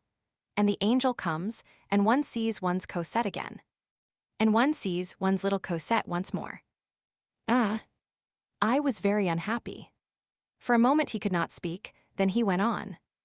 I really needed to see Cosette a little bit now and then. A heart needs a bone to gnaw. But I was perfectly conscious that I was in the way. I gave myself reasons. They do not want you, keep in your own course, one has not the right to cling eternally. Ah. God be praised, I see her once more. Dost thou know, Cosette, thy husband is very handsome. What a pretty embroidered collar thou hast on, luckily. I am fond of that pattern. It was thy husband who chose it, was it not? And then thou shouldst have some cashmere shawls. Let me call her thou, Monsieur Pontmercy. It will not be for long. And Cosette began again. How wicked of you to have left us like that. Where did you go? Why have you stayed away so long? Formerly your journeys only lasted 3 or 4 days. I sent Nicolette, the answer always was, he is absent, how long have you been back? Why did you not let us know? Do you know that you are very much changed? What a naughty father. He has been ill, and we have not known it. Stay, Marius, feel how cold his hand is. So you are here. Monsieur Pontmercy, you pardon me, repeated Jean Valjean. At that word which Jean Valjean had just uttered once more, all that was swelling Marius' heart found vent. He burst forth. Cosette, do you hear? He has come to that. He asks my forgiveness. And do you know what he has done for me, Cosette? He has saved my life. He has done more, he has given you to me. And after having saved me, and after having given you to me, Cosette, what has he done with himself? He has sacrificed himself. Behold the man. And he says to me the ingrate, to me the forgetful, to me the pitiless, to me the guilty one, thanks. Cosette, my whole life passed at the feet of this man would be too little. That barricade, that sewer, that furnace, that cesspool, all that he traversed for me, for thee, Cosette. He carried me away through all the deaths which he put aside before me, and accepted for himself. Every courage, every virtue, every heroism, every sanctity he possesses. Cosette, that man is an angel. Hush. Hush, said Jean Valjean in a low voice. Why tell all that? But you, cried Marius with a wrath in which there was veneration, why did you not tell it to me? It is your own fault, too. You save people's lives, and you conceal it from them. You do more, under the pretext of unmasking yourself, you calumniate yourself. It is frightful. I told the truth, replied Jean Valjean. No, retorted Marius, the truth is the whole truth, and that you did not tell. You were Monsieur Madeleine, why not have said so? You saved Javert, why not have said so? I owed my life to you, why not have said so? Because I thought as you do. I thought that you were in the right. It was necessary that I should go away. If you had known about that affair, of the sewer, you would have made me remain near you. I was therefore forced to hold my peace. If I had spoken, it would have caused embarrassment in every way. It would have embarrassed what? Embarrassed whom? Retorted Marius. Do you think that you are going to stay here? We shall carry you off. Good heavens! When I reflect that it was by an accident that I have learned all this. You form a part of ourselves. You are her father and mine. You shall not pass another day in this dreadful house. Do not imagine that you will be here tomorrow. Tomorrow, said Jean Valjean, I shall not be here, but I shall not be with you. What do you mean? Replied Marius. Come now, we are not going to permit any more journeys. You shall never leave us again. You belong to us. We shall not loose our hold of you. This time it is for good, added Cosette. We have a carriage at the door. I shall run away with you. If necessary, I shall employ force. and she laughingly made a movement to lift the old man in her arms. Your chamber still stands ready in our house, she went on. If you only knew how pretty the garden is now. The azaleas are doing very well there. The walks are sanded with river sand, there are tiny violet shells. You shall eat my strawberries. I water them myself. And no more Madame, no more Monsieur Jean. We are living under a republic, everybody says thou, don't they, Marius? The program is changed. If you only knew, father, I have had a sorrow. There was a robin redbreast which had made her nest in a hole in the wall, and a horrible cat ate her. My poor, pretty, little robin redbreast, which used to put her head out of her window and look at me. I cried over it. I should have liked to kill the cat. But now nobody cries anymore. Everybody laughs, everybody is happy. You are going to come with us. How delighted grandfather will be. You shall have your plot in the garden, you shall cultivate it, and we shall see whether your strawberries are as fine as mine. And then I shall do everything that you wish, and then you will obey me prettily. Jean Valjean listened to her without hearing her. He heard the music of her voice rather than the sense of her words. One of those large tears which are the somber pearls of the soul welled up slowly in his eyes. He murmured, "The proof that God is good is that she is here." "Father," said Cosette. Jean Valjean continued, "It is quite true that it would be charming for us to live together. Their trees are full of birds. I would walk with Cosette. It is sweet to be among living people who bid each other good day, who call to each other in the garden. People see each other from early morning. We should each cultivate our own little corner. She would make me eat her strawberries. I would make her gather my roses. That would be charming. Only..." He paused and said gently, "It is a pity." The tear did not fall, it retreated, and Jean Valjean replaced it with a smile. Cosette took both the old man's hands in hers. "My God," said she, "your hands are still colder than before. Are you ill? Do you suffer?" "I? No," replied Jean Valjean. "I am very well. Only..." He paused. "Only what?" "I am going to die presently." Cosette and Marius shuddered. "To die," exclaimed Marius. "Yes, but that is nothing," said Jean Valjean. He took breath, smiled, and resumed. "Cosette, thou wert talking to me, go on, so thy little robin redbreast is dead. Speak, so that I may hear thy voice." Marius gazed at the old man in amazement. Cosette uttered a heartrending cry. "Father, my father, you will live. You are going to live. I insist upon your living, do you hear?" Jean Valjean raised his head towards her with adoration. "Oh, yes, forbid me to die. Who knows? Perhaps I shall obey. I was on the verge of dying when you came. That stopped me, it seemed to me that I was born again." "You are full of strength and life," cried Marius. "Do you imagine that a person can die like this? You have had sorrow, you shall have no more. It is I who ask your forgiveness, and on my knees. You are going to live with us, and to live a long time. We take possession of you once more. There are two of us here who will henceforth have no other thought than your happiness.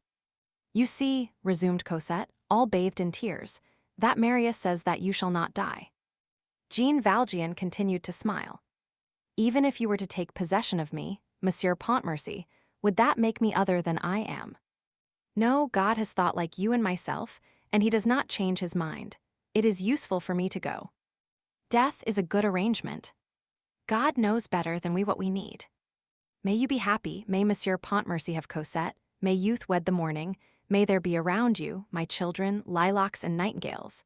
May your life be a beautiful, sunny lawn, may all the enchantments of heaven fill your souls, and now let me, who am good for nothing, die. It is certain that all this is right.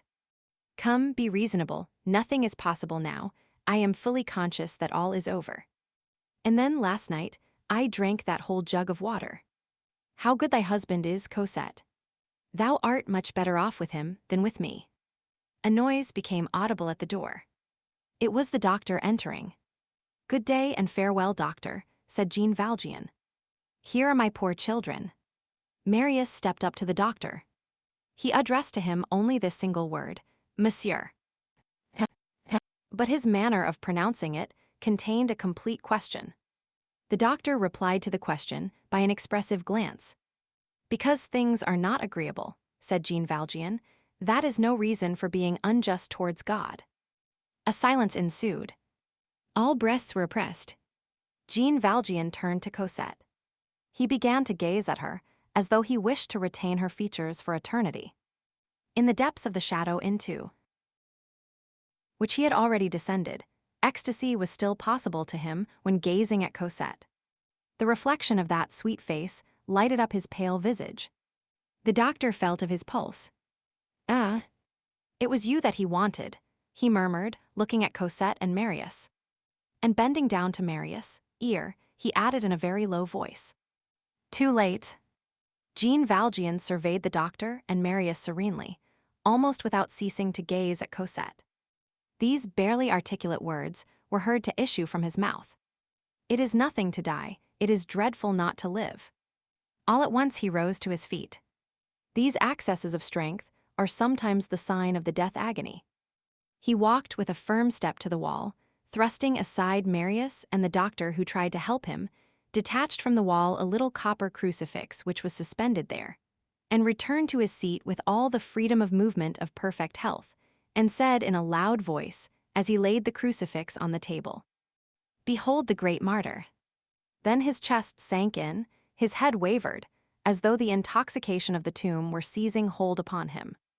His hands, which rested on his knees, began to press their nails into the stuff of his trousers.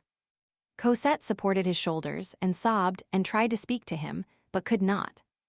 Among the words mingled with that mournful saliva which accompanies tears, they distinguished words like the following: "Father, do not leave us. Is it possible that we have found you only to lose you again?" It might be said that agony writhes. It goes, comes, advances towards the sepulchre, and returns towards life. There is groping in the action of dying. Jean Valjean rallied after this semi-swoon, shook his brow as though to make the shadows fall away from it, and became almost perfectly lucid once more. He took a fold of Cosette's sleeve and kissed it. "He is coming back. Doctor, he is coming back," cried Marius. "You are good, both of you," said Jean Valjean. "I am going to tell you what has caused me pain. What has pained me, Monsieur Pontmercy, is that you have not been willing to touch that money. That money really belongs to your wife. I will explain to you, my children, and for that reason, also, I am glad to see you. Black jet comes from England, white jet comes from Norway. All this is in this paper, which you will read.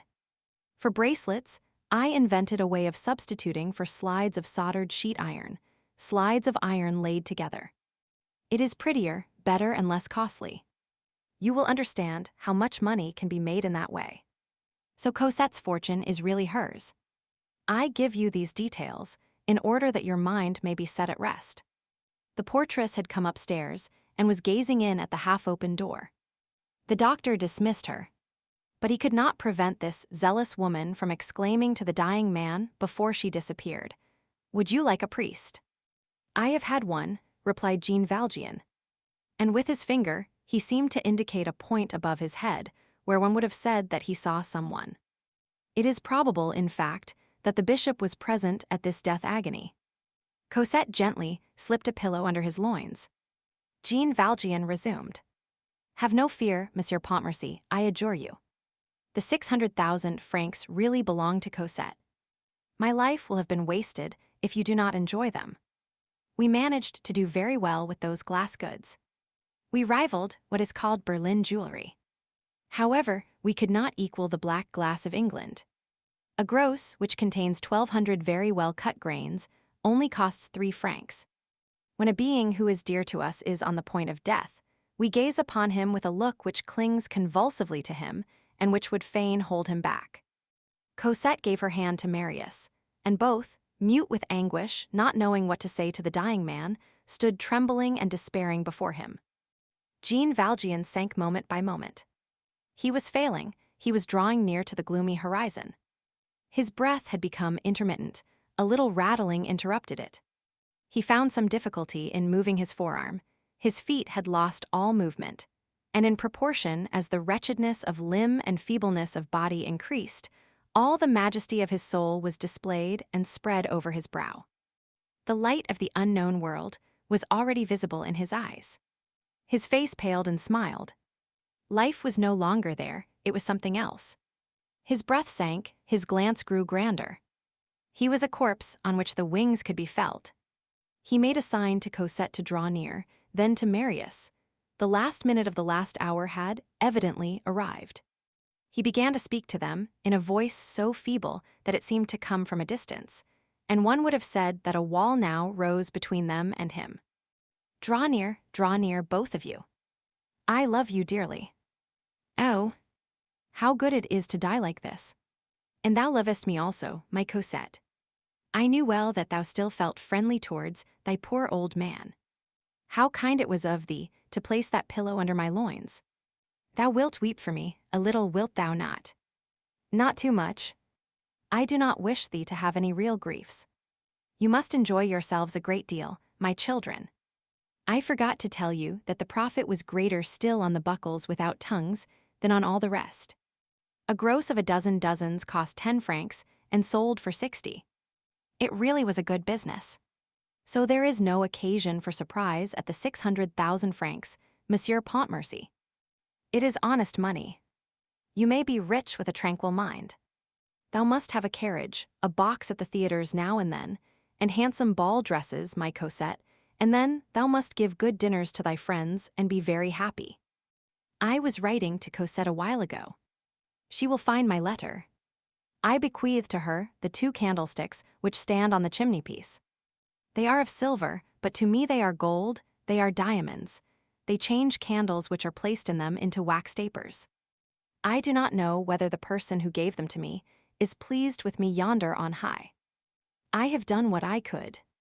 My children, you will not forget that I am a poor man.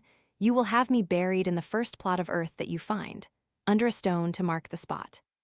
This is my wish. No name on the stone. If Cosette cares to come for a little while now and then, it will give me pleasure. And you too, Monsieur Pontmercy. I must admit that I have not always loved you. I ask your pardon for that. Now she and you form but one for me. I feel very grateful to you. I am sure that you make Cosette happy. If you only knew, Monsieur Pontmercy, her pretty rosy cheeks were my delight. When I saw her in the least pale, I was sad. In the chest of drawers, there is a bank bill for 500 francs. I have not touched it. It is for the poor. Cosette, dost thou see thy little gown yonder on the bed? Dost thou recognize it? That was 10 years ago, however. How time flies. We have been very happy. All is over. Do not weep, my children. I am not going very far. I shall see you from there. You will only have to look at night, and you will see me smile.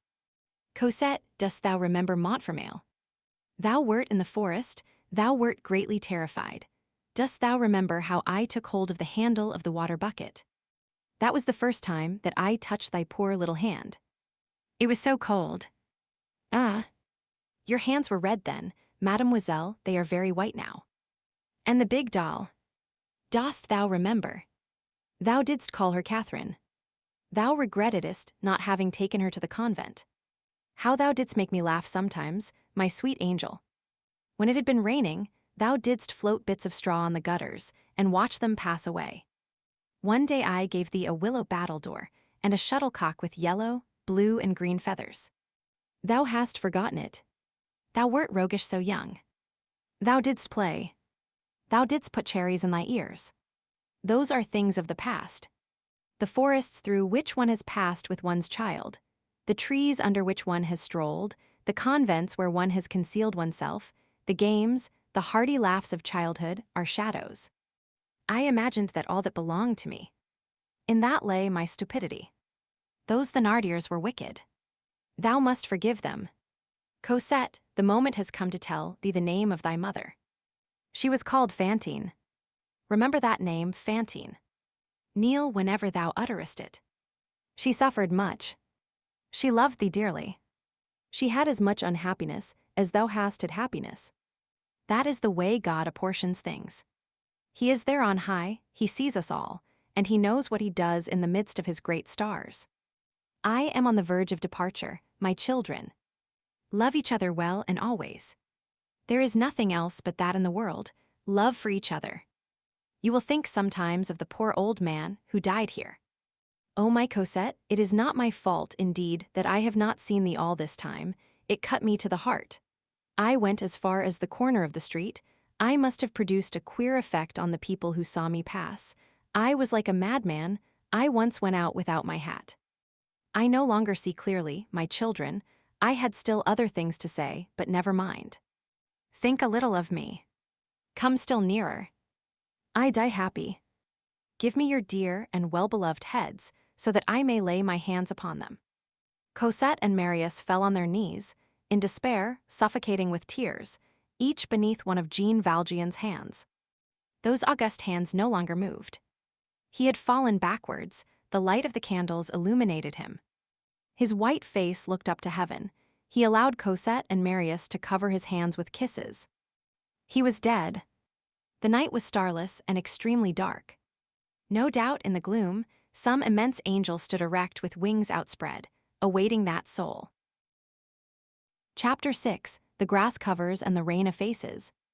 In the cemetery of Père Lachaise, in the vicinity of the common grave, far from the elegant quarter of that city of sepulchres, far from all the tombs of fancy which display in the presence of eternity all the hideous fashions of death, in a deserted corner, beside an old wall, beneath a great yew tree over which climbs the wild convolvulus, amid dandelions and mosses, there lies a stone. That stone is no more exempt than others from the leprosy of time, of dampness, of the lichens, and from the defilement of the birds. The water turns it green, the air blackens it. It is not near any path, and people are not fond of walking in that direction, because the grass is high and their feet are immediately wet. When there is a little sunshine, the lizards come thither. All around there is a quivering of weeds. In the spring, linnets warble in the trees. This stone is perfectly plain. In cutting it, the only thought was the requirements of the tomb, and no other care was taken than to make the stone long enough and narrow enough to cover a man. No name is to be read there. Only, many years ago, a hand wrote upon it in pencil these 4 lines, which have become gradually illegible beneath the rain and the dust, and which are, today, probably effaced. Il dort. Quoique sort fut pour lui bien étrange, il vivait. Il meuret quand il en plus son ange.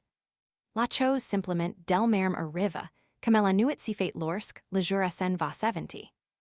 Letter to M. Daelli, publisher of the Italian translation of Les Misérables in Milan. Hauteville House, October 18, 1862.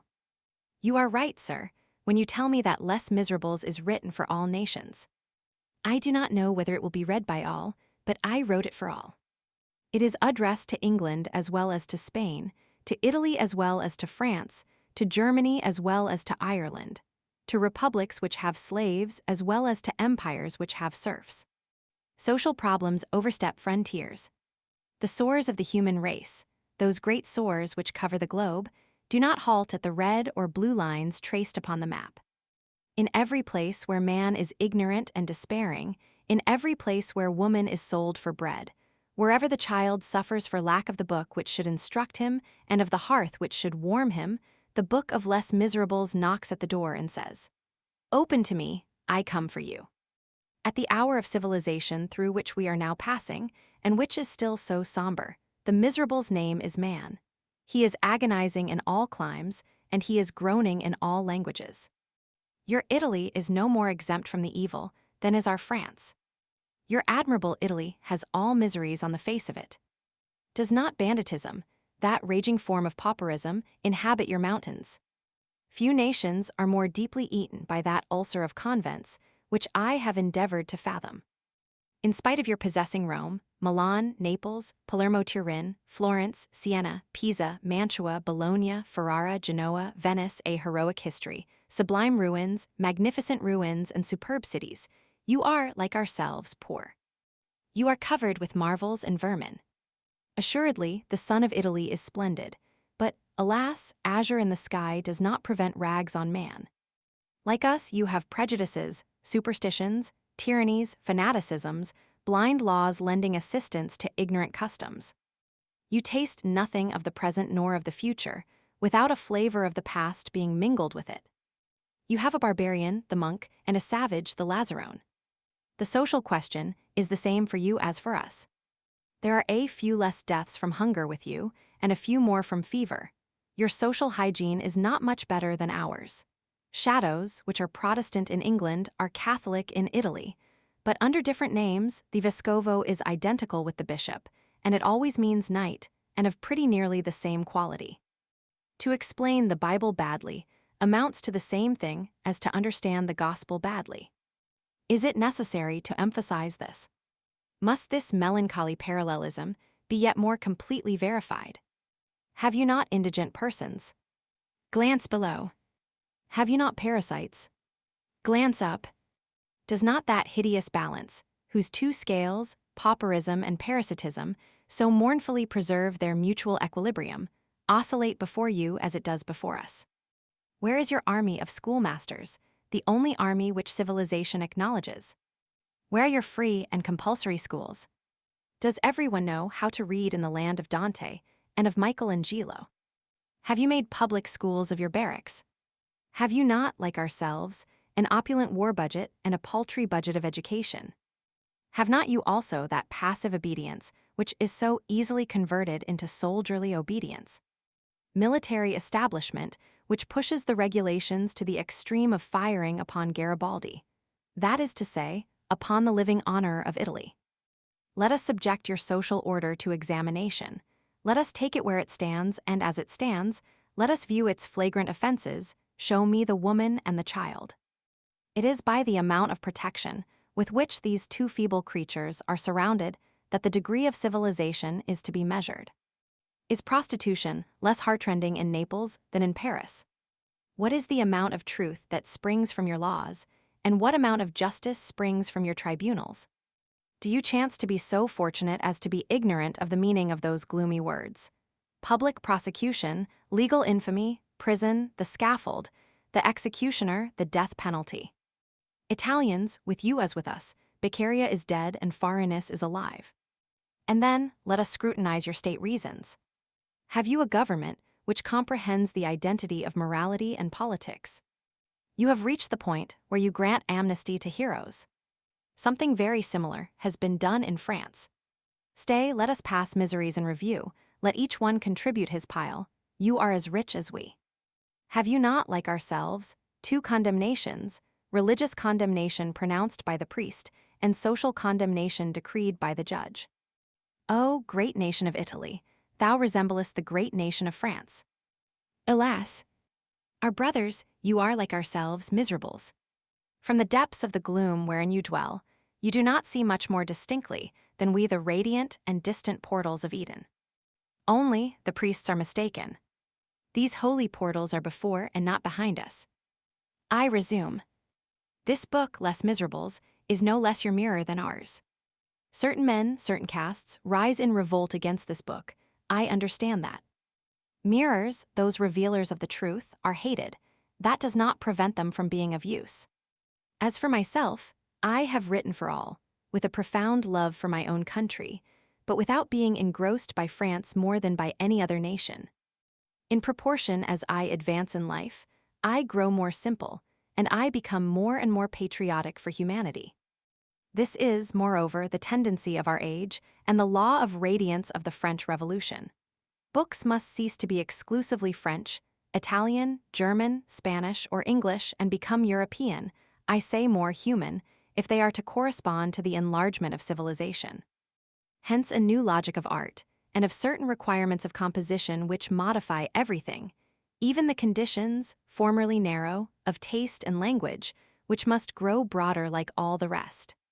In France, certain critics have reproached me, to my great delight, with having transgressed the bounds of what they call French taste. I should be glad if this eulogium were merited.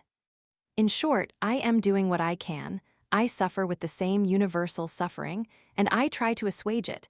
I possess only the puny forces of a man, and I cry to all, help me. This, sir, is what your letter prompts me to say. I say it for you and for your country. If I have insisted so strongly, it is because of one phrase in your letter. You write, there are Italians, and they are numerous, who say, this book, Les Misérables, is a French book. It does not concern us. Let the French read it as a history, we read it as a romance. Alas! I repeat, whether we be Italians or Frenchmen, misery concerns us all. Ever since history has been written, ever since philosophy has meditated, misery has been the garment of the human race. The moment has at length arrived for tearing off that rag, and for replacing, upon the naked limbs of the man-people, the sinister fragment of the past with the grand purple robe of the dawn. If this letter seems to you of service in enlightening some minds and in dissipating some prejudices, you are at liberty to publish it, sir. Accept, I pray you, a renewed assurance of my very distinguished sentiments. Victor Hugo. Footnotes. 1. Return, patois of the French Alps, chat de maraude, rascally marauder. 2. Return. 3. Return. She belonged to that circle where cuckoos and carriages share the same fate, and a jade herself she lived, as jades live, for the space of a morning or jade. 4. Return. 5. Return. 6. Return. 7. Return, Walter Scott, Lamartine, Volleybell, Cheres, Quinnet Thiers. 8. Return, this is the inscription, D. O. M. Saya eat écrasé par Malhorsous un chariot. Monsieur Bernard de Bry, Marchand de Bruxelles, Lefebvre, 1637. 9. Return. 10. Return, a battle terminated, a day finished, false measures repaired, greater successes assured for the morrow. All was lost by a moment of panic terror. Napoleon, Dictes de Saint Helene. 11. Return. 12. Return, literally made cures, i.e., pronounced a T or an S at the end of words where the opposite letter should occur, or used either one of them where neither exists. 13. Return, Lawyer Corbeau, perched on a docket, held in his beak a writ of execution. Lawyer Renard, attracted by the smell, addressed him nearly as follows, etc. 14. Return, this is the factory of Goblet Jr. Come choose your jugs and crocks, flower pots, pipes, bricks. The heart sells diamonds to every comer. 15. Return, on the boughs hang 3 bodies of unequal merits. Dismas and Jesmas, between is the divine power. Dismas seeks the heights, Jesmas, unhappy man, the lowest regions. The highest power will preserve us and our effects. If you repeat this verse, you will not lose your things by theft. 16. Return. 17. Return. 18. Return, chicken, slang allusion to the noise made in calling poultry. 19. Return, Louis Roman 18. Is represented in comic pictures of that day as having a pear-shaped head. 20. Return, tuck into your trousers the shirt tail that is hanging out. Let it not be said that patriots have hoisted the white flag. 21. Return, in order to re-establish the shaken throne firmly on its base, soil, des sols, greenhouse and house, decases, must be changed. 22. Return. 23. Return. 24. Return. 25. Return. If Caesar had given me glory and war, and I were obliged to quit my mother's love, I would say to great Caesar, take back thy scepter and thy chariot. I prefer the love of my mother. 26. Return. Whether the sun shines brightly or dim, the bear returns to his cave. 27. Return. The peephole is a Judas in French. Hence the half-punning allusion. 28. Return. Our love has lasted a whole week, but how short are the instants of happiness? To adore each other for 8 days was hardly worth the while. The time of love should last forever. 29. Return. You leave me to go to glory. My sad heart will follow you everywhere. 30. Return. 31. Return. King Bootkick went a-hunting after crows, mounted on 2 stilts. When one passed beneath them, one paid him 2 sous. 32. Return. In olden times, Fouriers were the officials who preceded the court and allotted the lodgings. 33. Return. A game of 9 pins, in which one side of the ball is smaller than the other, so that it does not roll straight, but describes a curve on the ground. 34. Return. 35. Return, Merlin. A sobriquet given to hairdressers because they are white with powder. 36 return. 37 return. 38 return. 39 return. 40 return. Vous trouverez dans ces patins-là une foultitude de raisons pour quegimi libertais. 41 return. It must be observed, however, that Mac in Celtic means sun. 42 return. 43 return. Gn entrave quella dale comment mec, lederen des orgs, pute adiger says moms et says momignards, et les lacher criblant sans erter agite luimim. 44 return. At night one sees nothing, by day one sees very well. The bourgeois gets flurried over an apocryphal scrawl, practice virtue tudo, pointed hat. 45 return. 46 return. Here is the morn appearing. When shall we go to the forest? Charlotte asked Charlotte. 222 for Chadu. I have but one god, one king, one half farthing, and one boot. And these two poor little wolves were as tipsy as sparrows from having drunk dew, and time very early in the morning. And these two poor little things were as drunk as thrushes in a vineyard. A tiger laughed at them in his cave. The one cursed, the other swore. When shall we go to the forest? Charlotte asked Charlotte. 47 return. There swings the horrible skeleton of a poor lover who hung himself. 48 return. She astounds at 10 paces, she frightens at 2, a wart inhabits her hazardous nose. You tremble every instant lest she should blow it at you, and lest, some fine day, her nose should tumble into her mouth. 49 return. Matelote, a culinary preparation of various fishes. Giblot, stewed rabbits. 50 return. 51 return. 52 return. 53 return. Do you remember our sweet life, when we were both so young, and when we had no other desire in our hearts than to be well dressed and in love? When, by adding your age to my age, we could not count 40 years between us, and when, in our humble and tiny household, everything was spring to us even in winter. Fair days. Manuel was proud and wise. Paris sat at sacred banquets, Foy launched thunderbolts, and your corsage had a pin on which I pricked myself. Everything gazed upon you. A briefless lawyer, when I took you to the Prado to dine, you were so beautiful that the roses seemed to me to turn round, and I heard them say, "Is she not beautiful? How good she smells! What billowing hair! Beneath her mantle, she hides a wing. Her charming bonnet is hardly unfolded. I wandered with thee, pressing thy supple arm. The passers-by thought that love bewitched had wedded, in our happy couple, the gentle month of April to the fair month of May. We lived concealed, content with closed doors, devouring love, that sweet forbidden fruit. My mouth had not uttered a thing when thy heart had already responded. The Sorbonne was the bucolic spot where I adored thee from eve till morn. 'Tis thus that an amorous soul applies the chart of the tender to the Latin country. O place Maubert! O place Dauphine! When in the fresh spring-like hut thou didst draw thy stocking on thy delicate leg, I saw a star in the depths of the garret.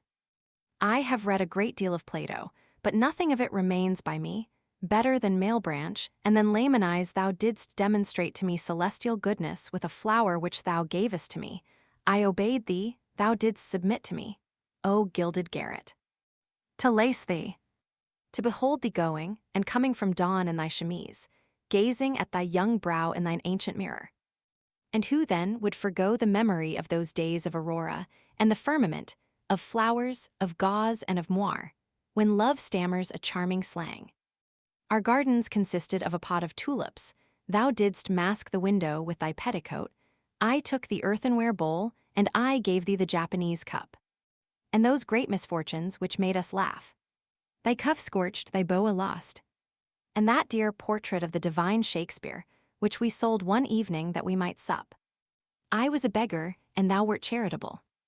I kissed thy fresh round arms in haste. A folio Dante served us as a table on which to eat merrily a centim's worth of chestnuts. The first time that in my joyous den I snatched a kiss from thy fiery lip, when thou wentest forth, dishevelled and blushing, I turned deathly pale and I believed in God. Dost thou recall our innumerable joys, and all those fishes changed to rags? Oh, what sighs from our hearts, full of gloom, fluttered forth to the heavenly depths? 54 return. My nose is in tears, my friend Bujod. Lend me thy gendarmes that I may say a word to them. With a blue capote and a chicken in his shako, here's the Bonlu Coca-Corico. 55 return. 56 return. The bird slanders in the elms, and pretends that yesterday Atala went off with a Russian, where fair maids go. Blanla. My friend Pierrot, thou pratest, because Milan knocked at her pane the other day and called me. The jades are very charming. Their poison which bewitched me would intoxicate Monsieur Orfila. I'm fond of love and its bee. Ikerings, I love Agnes, I love Pamela, lies burned herself in setting me aflame. In former days, when I saw the mantillas of Suzette and of Zyla, my soul mingled with their folds. Love, when thou gleamest in the dark thou crownest Lola with roses, I would lose my soul for that. Jean, at thy mirror thou deckest thyself. One fine day, my heart flew forth. I think that it is Jean who has it. At night when I come from the quadrilles, I show Stella to the stars, and I saw. Why to them, behold her, where fair maids go lan la. 57, return. But some prisons still remain, and I am going to put a stop to this sort of public order. Does anyone wish to play at skittles? The whole ancient world fell in ruin when the big ball rolled. Good old folks, let us smash with our crutches that Louvre where the monarchy displayed itself in furbelows. We have forced its gates. On that day, King Charles X did not stick well and came unglued. 58 return, step. S on the Aventine Hill, leading to the Tiber, 2. Which the bodies of executed criminals were dragged by hooks to be thrown into the Tiber. 59 return. 60 return. 61 return. Jean was born at Fouger, a true shepherd's nest. I adore her petticoat, the rogue. Love, thou dwellest in her, for 'tis in her eyes that thou placest thy quiver, sly scamp. As for me, I sing her, and I love, more than Diana herself, Jean and her firm Breton breasts. 62 return. In allusion to the expression, coifer Saint Catherine, to remain unmarried. 63 return, thus hemming. In the course of thy musings, Alcippus, it is true that thou wilt wed ere long. 64